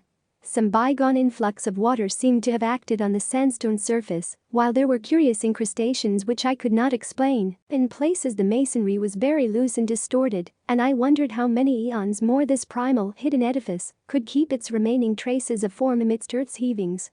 But it was the carvings themselves that excited me most. Despite their time-crumbled state, they were relatively easy to trace at close range, and the complete, intimate familiarity of every detail almost stunned my imagination. That the major attributes of this hoary masonry should be familiar was not beyond normal credibility. powerfully impressing the weavers of certain myths. They had become embodied in a stream of cryptic lore which, somehow, coming to my notice during the amnesic period, had evoked vivid images in my subconscious mind. But how could I explain the exact 10-minute fashion in which each line and spiral of these strange designs tallied with what I had dreamed for more than a score of years? What obscure or forgotten iconography could have reproduced each subtle shading and nuance which so persistently, exactly, and unvaryingly besieged my sleeping vision night after night? For this was no chance or remote resemblance. Definitely and absolutely, the millennially ancient eon-hidden corridor in which I stood was the original of something I knew in sleep as intimately as I knew my own house in Crane Street, Arkham. True, my dreams shewed the place in its undecayed prime, but the identity was no less real on that account. I was wholly and horribly oriented. The particular structure I was in was known to me. Known, too, was its place in that terrible elder city of dreams. That I could visit unerringly any point in that structure or in that city which had escaped the changes and devastations of uncounted ages, I realized with hideous and instinctive certainty. What in heaven's name could all this mean? How had I come to know what I knew? And what awful reality could lie behind those antique tales of the beings who had dwelt in this labyrinth of primordial stone? Words can convey only fractionally the welter of dread and bewilderment which aided my spirit. I knew this place. I knew what lay before me, and what had lain overhead before the myriad towering stories had fallen to dust and debris in the desert. No need now, I thought with a shudder, to keep that faint blur of moonlight in view. I was torn betwixt a longing to flee, and a feverish mixture of burning curiosity and driving fatality. What had happened to this monstrous megalopolis of old in the millions of years since the time of my dreams? Of the subterranean mazes which had underlain the city and linked all the Titan towers, how much had still survived the writhings of Earth's crust? Had I come upon a whole buried world of unholy archism? Could I still find the house of the riding master, and the tower where Ska, the captive mind from the star-headed vegetable carnivores of Antarctica, had chiseled certain pictures on the blank spaces of the walls? Would the passage at the second level down, to the hall of the alien minds, be still unchoked and traversable? In that hall the captive mind of an incredible entity, a half-plastic denizen of the hollow interior of an unknown trans-Plutonian planet 18 million years in the future, had kept a certain thing which it had modeled from clay. I shut my eyes and put my hand to my head in a vain pitiful effort to drive these insane dream fragments from my consciousness. Then, for the first time, I felt acutely the coolness, motion, and dampness of the surrounding air. Shuddering, I realized that a vast chain of eon-dead black gulfs must indeed be yawning somewhere beyond and below me. I thought of the frightful chambers and corridors and inclines as I recalled them from my dreams. Would the way to the central archive still be open? Again that driving fatality tugged insistently at my brain as I recalled the awesome records that once lay cased in those rectangular vaults of rustless metal. There, said the dreams and legends, had reposed the whole history, past and future, of the cosmic space-time continuum, written by captive minds from every orb and every age in the solar system. Madness, of course, but had I not now stumbled into a nighted world as mad as I? I thought of the locked metal shelves, and of the curious knob twistings needed to open each one. My own came vividly into my consciousness. How often had I gone through that intricate routine of varied turns and pressures in the terrestrial vertebrate section on the lowest level? Every detail was fresh and familiar. If there were such a vault as I had dreamed of, I could open it in a moment. It was then that madness took me utterly. An instant later, and I was leaping and stumbling over the rocky debris toward the well-remembered incline to the depths below. Chapter 7. From that point forward my impressions are scarcely to be relied on. Indeed, I still possess a final, desperate hope that they all form parts of some demonic dream or illusion born of delirium. A fever raged in my brain, and everything came to me through a kind of haze, sometimes only intermittently. The rays of my torch shot feebly into the engulfing blackness, bringing phantasmal flashes of hideously familiar walls and carvings, all blighted with the decay of ages. In one place a tremendous mass of vaulting had fallen, so that I had to clamber over a mighty mound of stones, reaching almost to the ragged, grotesquely stalactited roof. It was all the ultimate apex of nightmare, made worse by the blasphemous tug of pseudo-memory. One thing only was unfamiliar, and that was my own size in relation to the monstrous masonry. I felt oppressed by a sense of unwonted smallness, as if the sight of these towering walls from a mere human body was something wholly new and abnormal. Again and again I looked nervously down at myself, vaguely disturbed by the human form I possessed. Onward through the blackness of the abyss I leaped, plunged, and staggered, often falling and bruising myself, and once nearly shattering my torch. Every stone and corner of that demonic gulf was known to me, and at many points I stopped to cast beams of light through choked and crumbling, yet familiar, archways. Some rooms had totally collapsed, others were bare or debris-filled. In a few I saw masses of metal, some fairly intact, some broken, and some crushed or battered, which I recognized as the colossal pedestals or tables of my dreams. What they could in truth have been, I dared not guess. I found the downward incline and began its descent, though after a time halted by a gaping, ragged chasm, whose narrowest point could not be much less than 4 feet across. Here the stonework had fallen through, revealing incalculable inky depths beneath. I knew there were 2 more cellar levels in this titan edifice, and trembled with fresh panic as I recalled the metal clamped trap door on the lowest one. There could be no guards now, for what had lurked beneath had long since done its hideous work and sunk into its long decline. By the time of the post-human beetle race, it would be quite dead.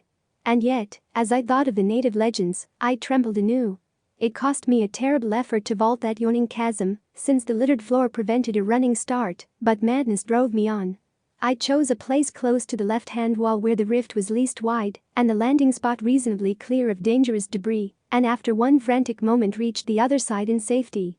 At last, gaining the lower level, I stumbled on past the archway of the room of machines, within which were fantastic ruins of metal, half buried beneath fallen vaulting. Everything was where I knew it would be, and I climbed confidently over the heaps which barred the entrance of a vast transverse corridor. This, I realized, would take me under the city to the central archives. Endless ages seemed to unroll as I stumbled, leaped, and crawled along that debris-cluttered corridor. Now and then I could make out carvings on the ages-stained walls, some familiar, others seemingly added since the period of my dreams. Since this was a subterranean house-connecting highway, there were no archways save when the route led through the lower levels of various buildings. At some of these intersections I turned aside long enough to look down well-remembered corridors and into well-remembered rooms. Twice only did I find any radical changes from what I had dreamed of, and in one of these cases, I could trace the sealed-up outlines of the archway I remembered. I shook violently and felt a curious urge of retarding weakness as I steered a hurried and reluctant course through the crypt of one of those great windowless ruined towers whose alien basalt masonry bespoke a whispered and horrible origin. This primal vault was round and fully 200 feet across, with nothing carved upon the dark-hued stonework. The floor was here free from anything save dust and sand, and I could see the apertures leading upward and downward. There were no stairs or inclines. Indeed, my dreams had pictured those elder towers as wholly untouched by the fabulous Great Race. Those who had built them had not needed stairs or inclines. In the dreams, the downward aperture had been tightly sealed and nervously guarded. Now it lay open, black and yawning, and giving forth a current of cool, damp air. Of what limitless caverns of eternal night might brood below, I would not permit myself to think. Later, clawing my way along a badly heaped section of the corridor, I reached a place where the roof had wholly caved in. The debris rose like a mountain, and I climbed up over it, passing through a vast empty space where my torchlight could reveal neither walls nor vaulting. This, I reflected, must be the cellar of the House of the Metal Purveyors, fronting on the third square not far from the archives. What had happened to it I could not conjecture. I found the corridor again beyond the mountain of detritus and stone, but after a short distance encountered a wholly choked place where the fallen vaulting almost touched the perilously sagging ceiling. How I managed to wrench and tear aside enough blocks to afford a passage, and how I dared disturb the tightly packed fragments when the least shift of equilibrium might have brought down all the tons of superincumbent masonry to crush me to nothingness, I do not know. It was sheer madness that impelled and guided me if, indeed, my whole underground adventure was not, as I hope, a hellish delusion or phase of dreaming. But I did make or dream that I made a passage that I could squirm through. As I wiggled over the mound of debris, my torch, switched continuously on, thrust deeply in my mouth, I felt myself torn by the fantastic stalactites of the jagged floor above me. I was now close to the great underground archival structure which seemed to form my goal. Sliding and clambering down the farther side of the barrier, and picking my way along the remaining stretch of corridor with hand-held, intermittently flashing torch, I came at last to a low circular crypt, with arches still in a marvelous state of preservation, opening off on every side. The walls, or such parts of them as lay within reach of my torchlight, were densely hieroglyphed and chiseled with typical curvilinear symbols, some added since the period of my dreams. This, I realized, was my fated destination, and I turned at once through a familiar archway on my left. That I could find a clear passage up and down the incline to all the surviving levels, I had, oddly, little doubt. This vast Earth-protected pile, housing the annals of all the solar system, had been built with supernal skill and strength to last as long as that system itself. Blocks of stupendous size, poised with mathematical genius and bound with cements of incredible toughness, had combined to form a mass as firm as the planet's rocky core. Here, after ages more prodigious than I could sanely grasp, its buried bulk stood in all its essential contours, the vast dust-drifted floors scarce sprinkled with the litter elsewhere so dominant. The relatively easy walking from this point onward went curiously to my head. All the frantic eagerness hitherto frustrated by obstacles now took itself out in a kind of febrile speed, and I literally raced along the low-roofed, monstrously well-remembered aisles beyond the archway. I was past being astonished by the familiarity of what I saw. On every hand the great hieroglyph metal shelf doors loomed monstrously, some yet in place, others sprung open, and still others bent and buckled under bygone geological stresses, not quite strong enough to shatter the Titan masonry. Here and there a dust-covered heap beneath a gaping, empty shelf seemed to indicate where cases had been shaken down by earth tremors. On occasional pillars were great symbols or letters proclaiming classes and subclasses of volumes. Once I paused before an open vault where I saw some of the accustomed metal cases still in position amidst the omnipresent gritty dust. Reaching up, I dislodged one of the thinner specimens with some difficulty and rested it on the floor for inspection. It was titled in the prevailing curvilinear hieroglyphs, though something in the arrangement of the characters seemed subtly unusual. The odd mechanism of the hooked fastener was perfectly well known to me, and I snapped up the still rustless and workable lid and drew out the book within. The latter, as expected, was some 20 by 15 inches in area and 2 inches thick, the thin metal covers opening at the top. Its tough cellulose pages seemed unaffected by the myriad cycles of time they had lived through, and I studied the queerly pigmented, brush-drawn letters of the text symbols, unlike either the usual curved hieroglyphs or any alphabet known to human scholarship, with a haunting, half-aroused memory. It came to me that this was the language used by a captive mind I had known slightly in my dreams, a mind from a large asteroid, on which had survived much of the archaic life and lore of the primal planet whereof it formed a fragment. At the same time I recalled that this level of the archives was devoted to volumes dealing with the non-terrestrial planets. As I ceased poring over this incredible document I saw that the light of my torch was beginning to fail, hence quickly inserted the extra battery I always had with me. Then, armed with the stronger radiance, I resumed my feverish racing through unending tangles of aisles and corridors, recognizing now and then some familiar shelf, and vaguely annoyed by the acoustic conditions which made my footfalls echo incongruously in these catacombs. The very prints of my shoes behind me in the millennially untrodden dust made me shudder. Never before, if my mad dreams held anything of truth, had human feet pressed upon those immemorial pavements. Of the particular goal of my insane racing, my conscious mind held no hint. There was, however, some force of evil potency pulling at my dazed will and buried recollection, so that I vaguely felt I was not running at random. I came to a downward incline and followed it to profounder depths. Floors flashed by me as I raced, but I did not pause to explore them. In my whirling brain there had begun to beat a certain rhythm which set my right hand twitching in unison. I wanted to unlock something, and felt that I knew all the intricate twists and pressures needed to do it. It would be like a modern safe with a combination lock. Dream or not, I had once known and still knew. How any dream or scrap of unconsciously absorbed legend could have taught me a detail so minute, so intricate, and so complex, I did not attempt to explain to myself. I was beyond all coherent thought. For was not this whole experience, this shocking familiarity with a set of unknown ruins, and this monstrously exact identity of everything before me, with what only dreams and scraps of myth could have suggested, a horror beyond all reason? Probably it was my basic conviction then, as it is now during my saner moments, that I was not awake at all, and that the entire buried city was a fragment of febrile hallucination. Eventually, I reached the lowest level and struck off to the right of the incline. For some shadowy reason I tried to soften my steps, even though I lost speed thereby. There was a space I was afraid to cross on this last, deeply buried floor. As I drew near it I recalled what thing in that space I feared. It was merely one of the metal-barred and closely guarded trapdoors. There would be no guards now, and on that account I trembled and tiptoed as I had done in passing through that black basalt vault where a similar trapdoor had yawned. I felt a current of cool, damp air as I had felt there, and wished that my course led in another direction. Why I had to take the particular course I was taking, I did not know. When I came to the space I saw that the trapdoor yawned widely open. Ahead, the shelves began again, and I glimpsed on the floor before one of them a heap very thinly covered with dust, where a number of cases had recently fallen. At the same moment a fresh wave of panic clutched me, though for some time I could not discover why. Heaps of fallen cases were not uncommon, for all through the eons, this lightless labyrinth had been racked by the heavings of earth, and had echoed at intervals of the deafening clatter of toppling objects. It was only when I was nearly across the space that I realized why I shook so violently. Not the heap, but something about the dust of the level floor was troubling me. In the light of my torch, it seemed as if that dust were not as even as it ought to be. There were places where it looked thinner, as if it had been disturbed not many months before. I could not be sure, for even the apparently thinner places were dusty enough, yet a certain suspicion of regularity in the fancied unevenness was highly disquieting. When I brought the torchlight close to one of the queer places I did not like what I saw, for the illusion of regularity became very great. It was as if there were regular lines of composite impressions that went in threes, each slightly over a foot square, and consisting of 5 nearly circular 3-inch prints, one in advance of the other 4. These possible lines of foot-square impressions appeared to lead in 2 directions, as if something had gone somewhere and returned.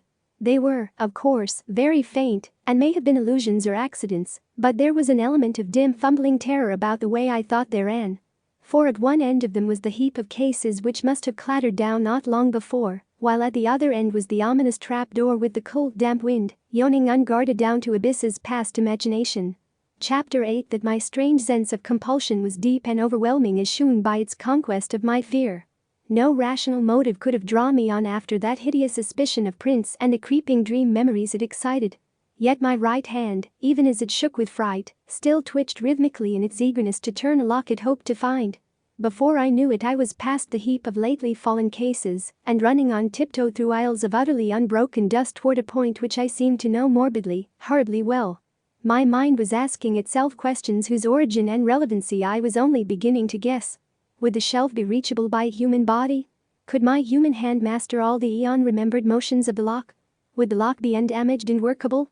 And what would I do, what dare I do with what, as I now commenced to realize, I both hoped and feared to find? Would it prove the awesome, brain-shattering truth of something past normal conception, or shew only that I was dreaming? The next I knew I had ceased my tiptoed racing and was standing still, staring at a row of maddeningly familiar hieroglyphed shelves. They were in a state of almost perfect preservation, and only 3 of the doors in this vicinity had sprung open. My feelings toward these shelves cannot be described, so utter and insistent was the sense of old acquaintance. I was looking high up at a row near the top and wholly out of my reach, and wondering how I could climb to best advantage. An open door 4 rows from the bottom would help, and the locks of the closed doors formed possible holds for hands and feet. I would grip the torch between my teeth, as I had in other places where both hands were needed. Above all, I must make no noise.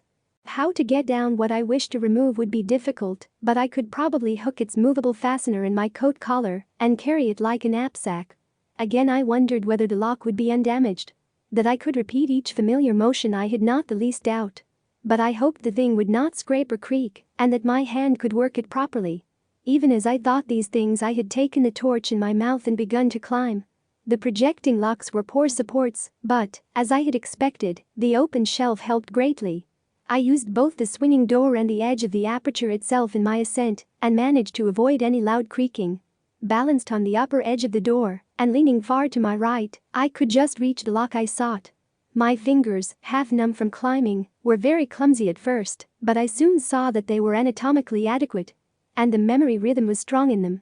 Out of unknown gulfs of time the intricate, secret motions had somehow reached my brain correctly in every detail, for after less than 5 minutes of trying, there came a click whose familiarity was all the more startling because I had not consciously anticipated it. In another instant a metal door was slowly swinging open with only the faintest grating sound. Dazedly I looked over the row of grayish case ends thus exposed and felt a tremendous urge of some wholly inexplicable emotion. Just within reach of my right hand was a case whose curving hieroglyphs made me shake with a pang infinitely more complex than one of mere fright. Still shaking, I managed to dislodge it amidst a shower of gritty flakes and ease it over toward myself without any violent noise. Like the other case I had handled, it was slightly more than 20 by 15 inches in size, with curved mathematical designs in low relief. In thickness it just exceeded 3 inches. Crudely wedging it between myself and the surface I was climbing, I fumbled with the fastener and finally got the hook free. Lifting the cover, I shifted the heavy object to my back and let the hook catch hold of my collar. Hands now free, I awkwardly clambered down to the dusty floor and prepared to inspect my prize. Kneeling in the gritty dust, I swung the case around and rested it in front of me. My hands shook, and I dreaded to draw out the book within almost as much as I longed and felt compelled to do so. It had very gradually become clear to me what I ought to find, and this realization nearly paralyzed my faculties. If the thing were there and if I were not dreaming, the implications would be quite beyond the power of the human spirit to bear. What tormented me most was my momentary inability to feel that my surroundings were a dream. The sense of reality was hideous and again becomes so as I recall the scene.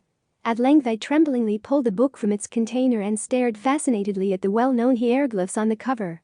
It seemed to be in prime condition, and the curvilinear letters of the title held me in almost as hypnotized a state as if I could read them. Indeed, I can't swear that I did not actually read them in some transient and terrible access of abnormal memory. I do not know how long it was before I dared to lift that thin metal cover. I temporized and made excuses to myself. I took the torch from my mouth and shut it off to save the battery. Then, in the dark, I collected my courage, finally lifting the cover without turning on the light. Last of all, I did indeed flash the torch upon the exposed page, steeling myself in advance to suppress any sound, no matter what I should find. I looked for an instant, then collapsed. Clenching my teeth, however, I kept silent. I sank wholly to the floor and put a hand to my forehead amidst the engulfing blackness. What I dreaded and expected was there. Either I was dreaming, or time and space had become a mockery. I must be dreaming, but I would test the horror by carrying this thing back and shewing it to my son, if it were indeed a reality. My head swam frightfully, even though there were no visible objects in the unbroken gloom to swirl about me. Ideas and images of the starkest terror, excited by vistas which my glimpse had opened up, began to throng in upon me and cloud my senses. I thought of those possible prints in the dust and trembled at the sound of my own breathing as I did so. Once again I flashed on the light and looked at the page, as a serpent's victim may look at his destroyer's eyes and fangs. Then, with clumsy fingers, in the dark, I closed the book, put it in its container, and snapped the lid and the curious hooked fastener. This was what I must carry back to the outer world if it truly existed, if the whole abyss truly existed, if I, and the world itself, truly existed. Just when I tottered to my feet and commenced my return, I cannot be certain.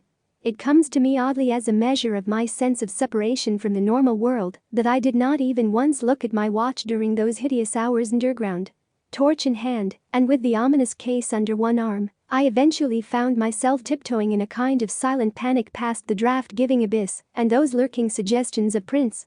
I lessened my precautions as I climbed up the endless inclines, but could not shake off a shadow of apprehension which I had not felt on the downward journey.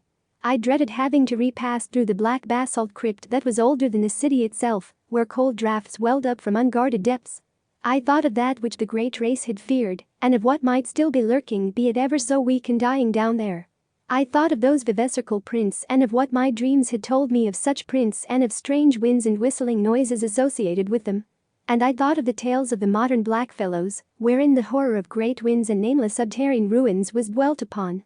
I knew from a carven wall symbol the right floor to enter, and came at last, after passing that other book I had examined, to the great circular space with the branching archways.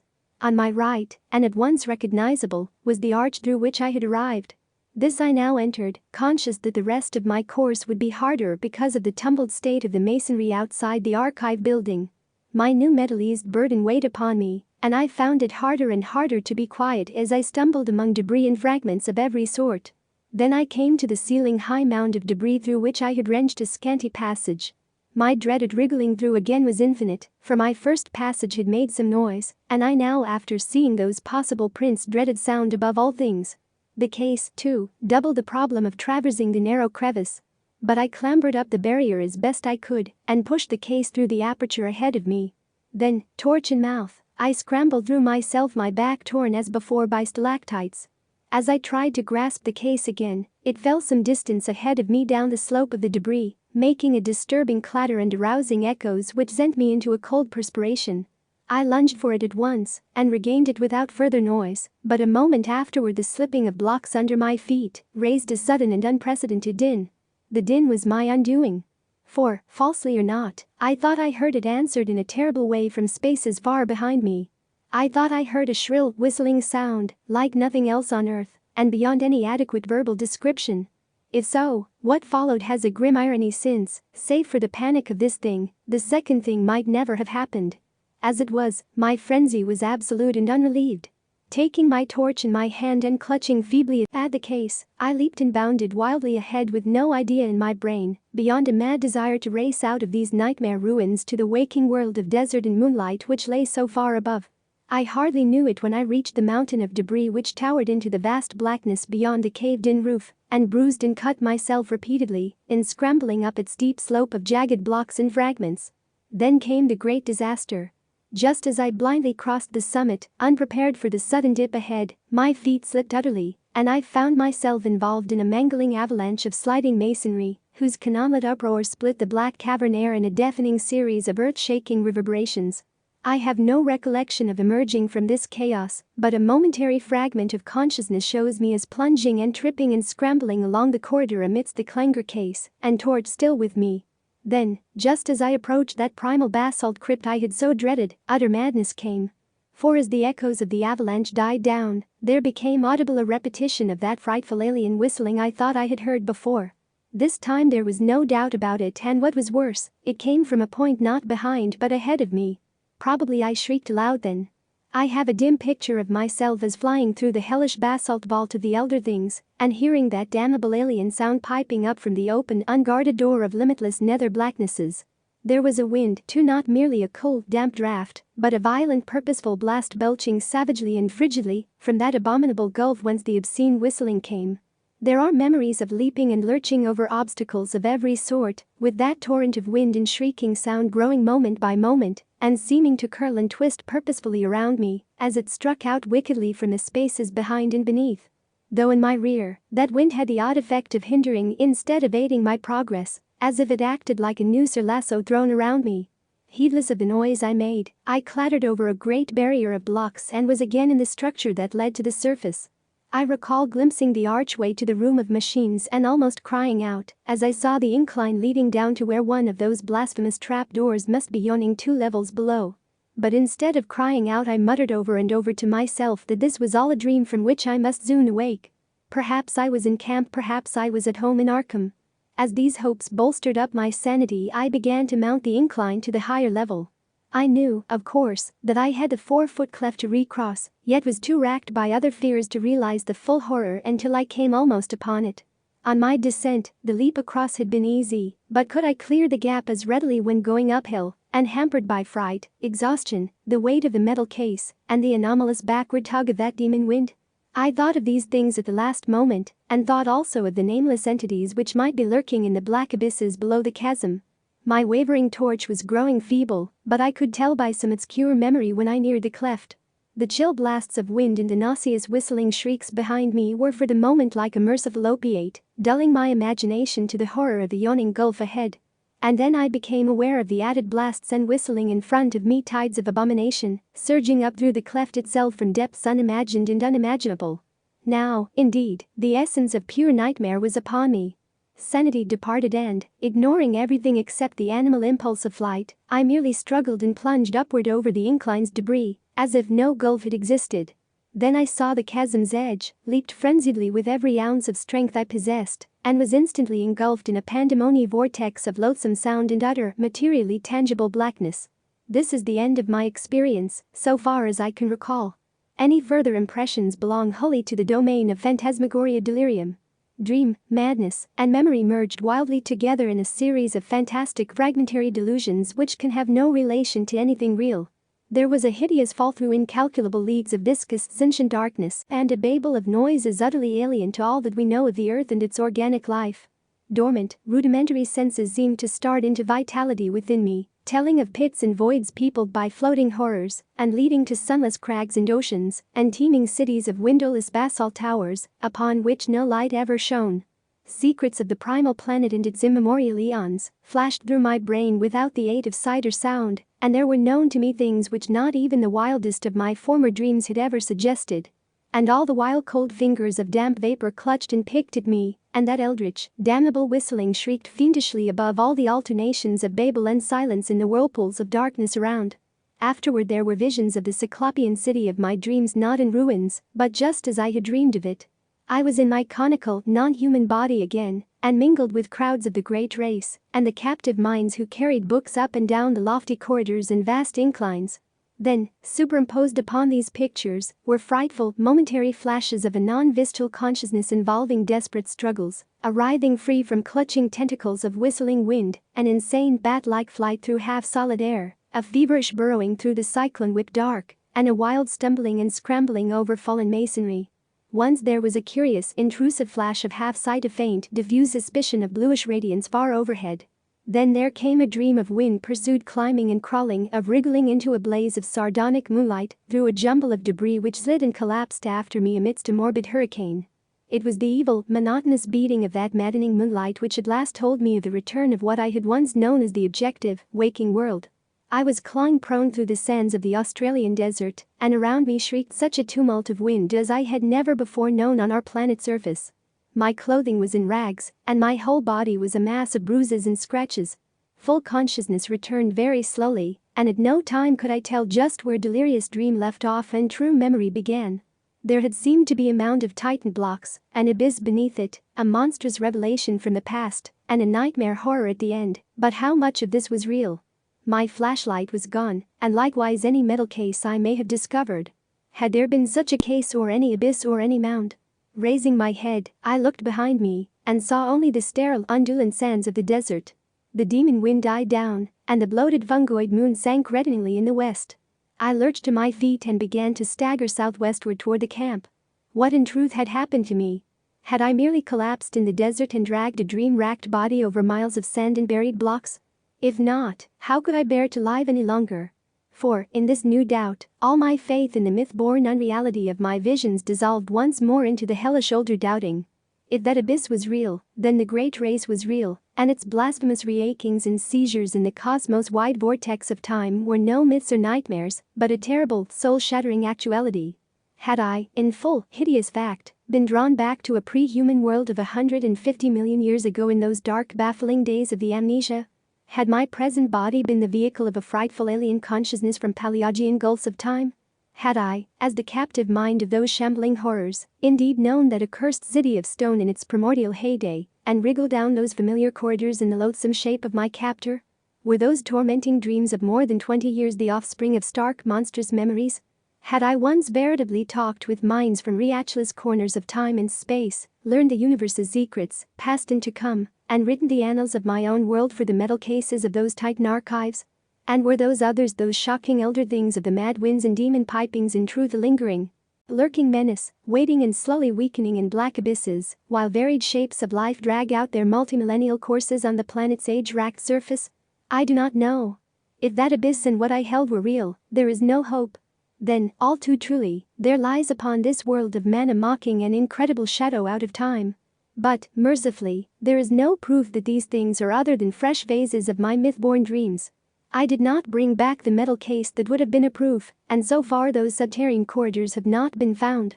If the laws of the universe are kind, they will never be found. But I must tell my son what I saw or thought I saw, and let him use his judgment as a psychologist in gauging the reality of my experience and communicating this account to others. I have said that the awful truth behind my tortured years of dreaming hinges absolutely upon the actuality of what I thought I saw in those Cyclopean, buried ruins. It has been hard for me, literally, to set down that crucial revelation, though no reader can have failed to guess it. Of course, it lay in that book within the metal case, the case which I pried out of its lair amidst the dust of a million centuries. No eye had seen, no hand had touched that book since the advent of man to this planet. And yet, when I flashed my torch upon it in that frightful abyss, I saw that the queerly pigmented letters on the brittle eon-brown cellulose pages were not indeed any nameless hieroglyphs of Earth's youth.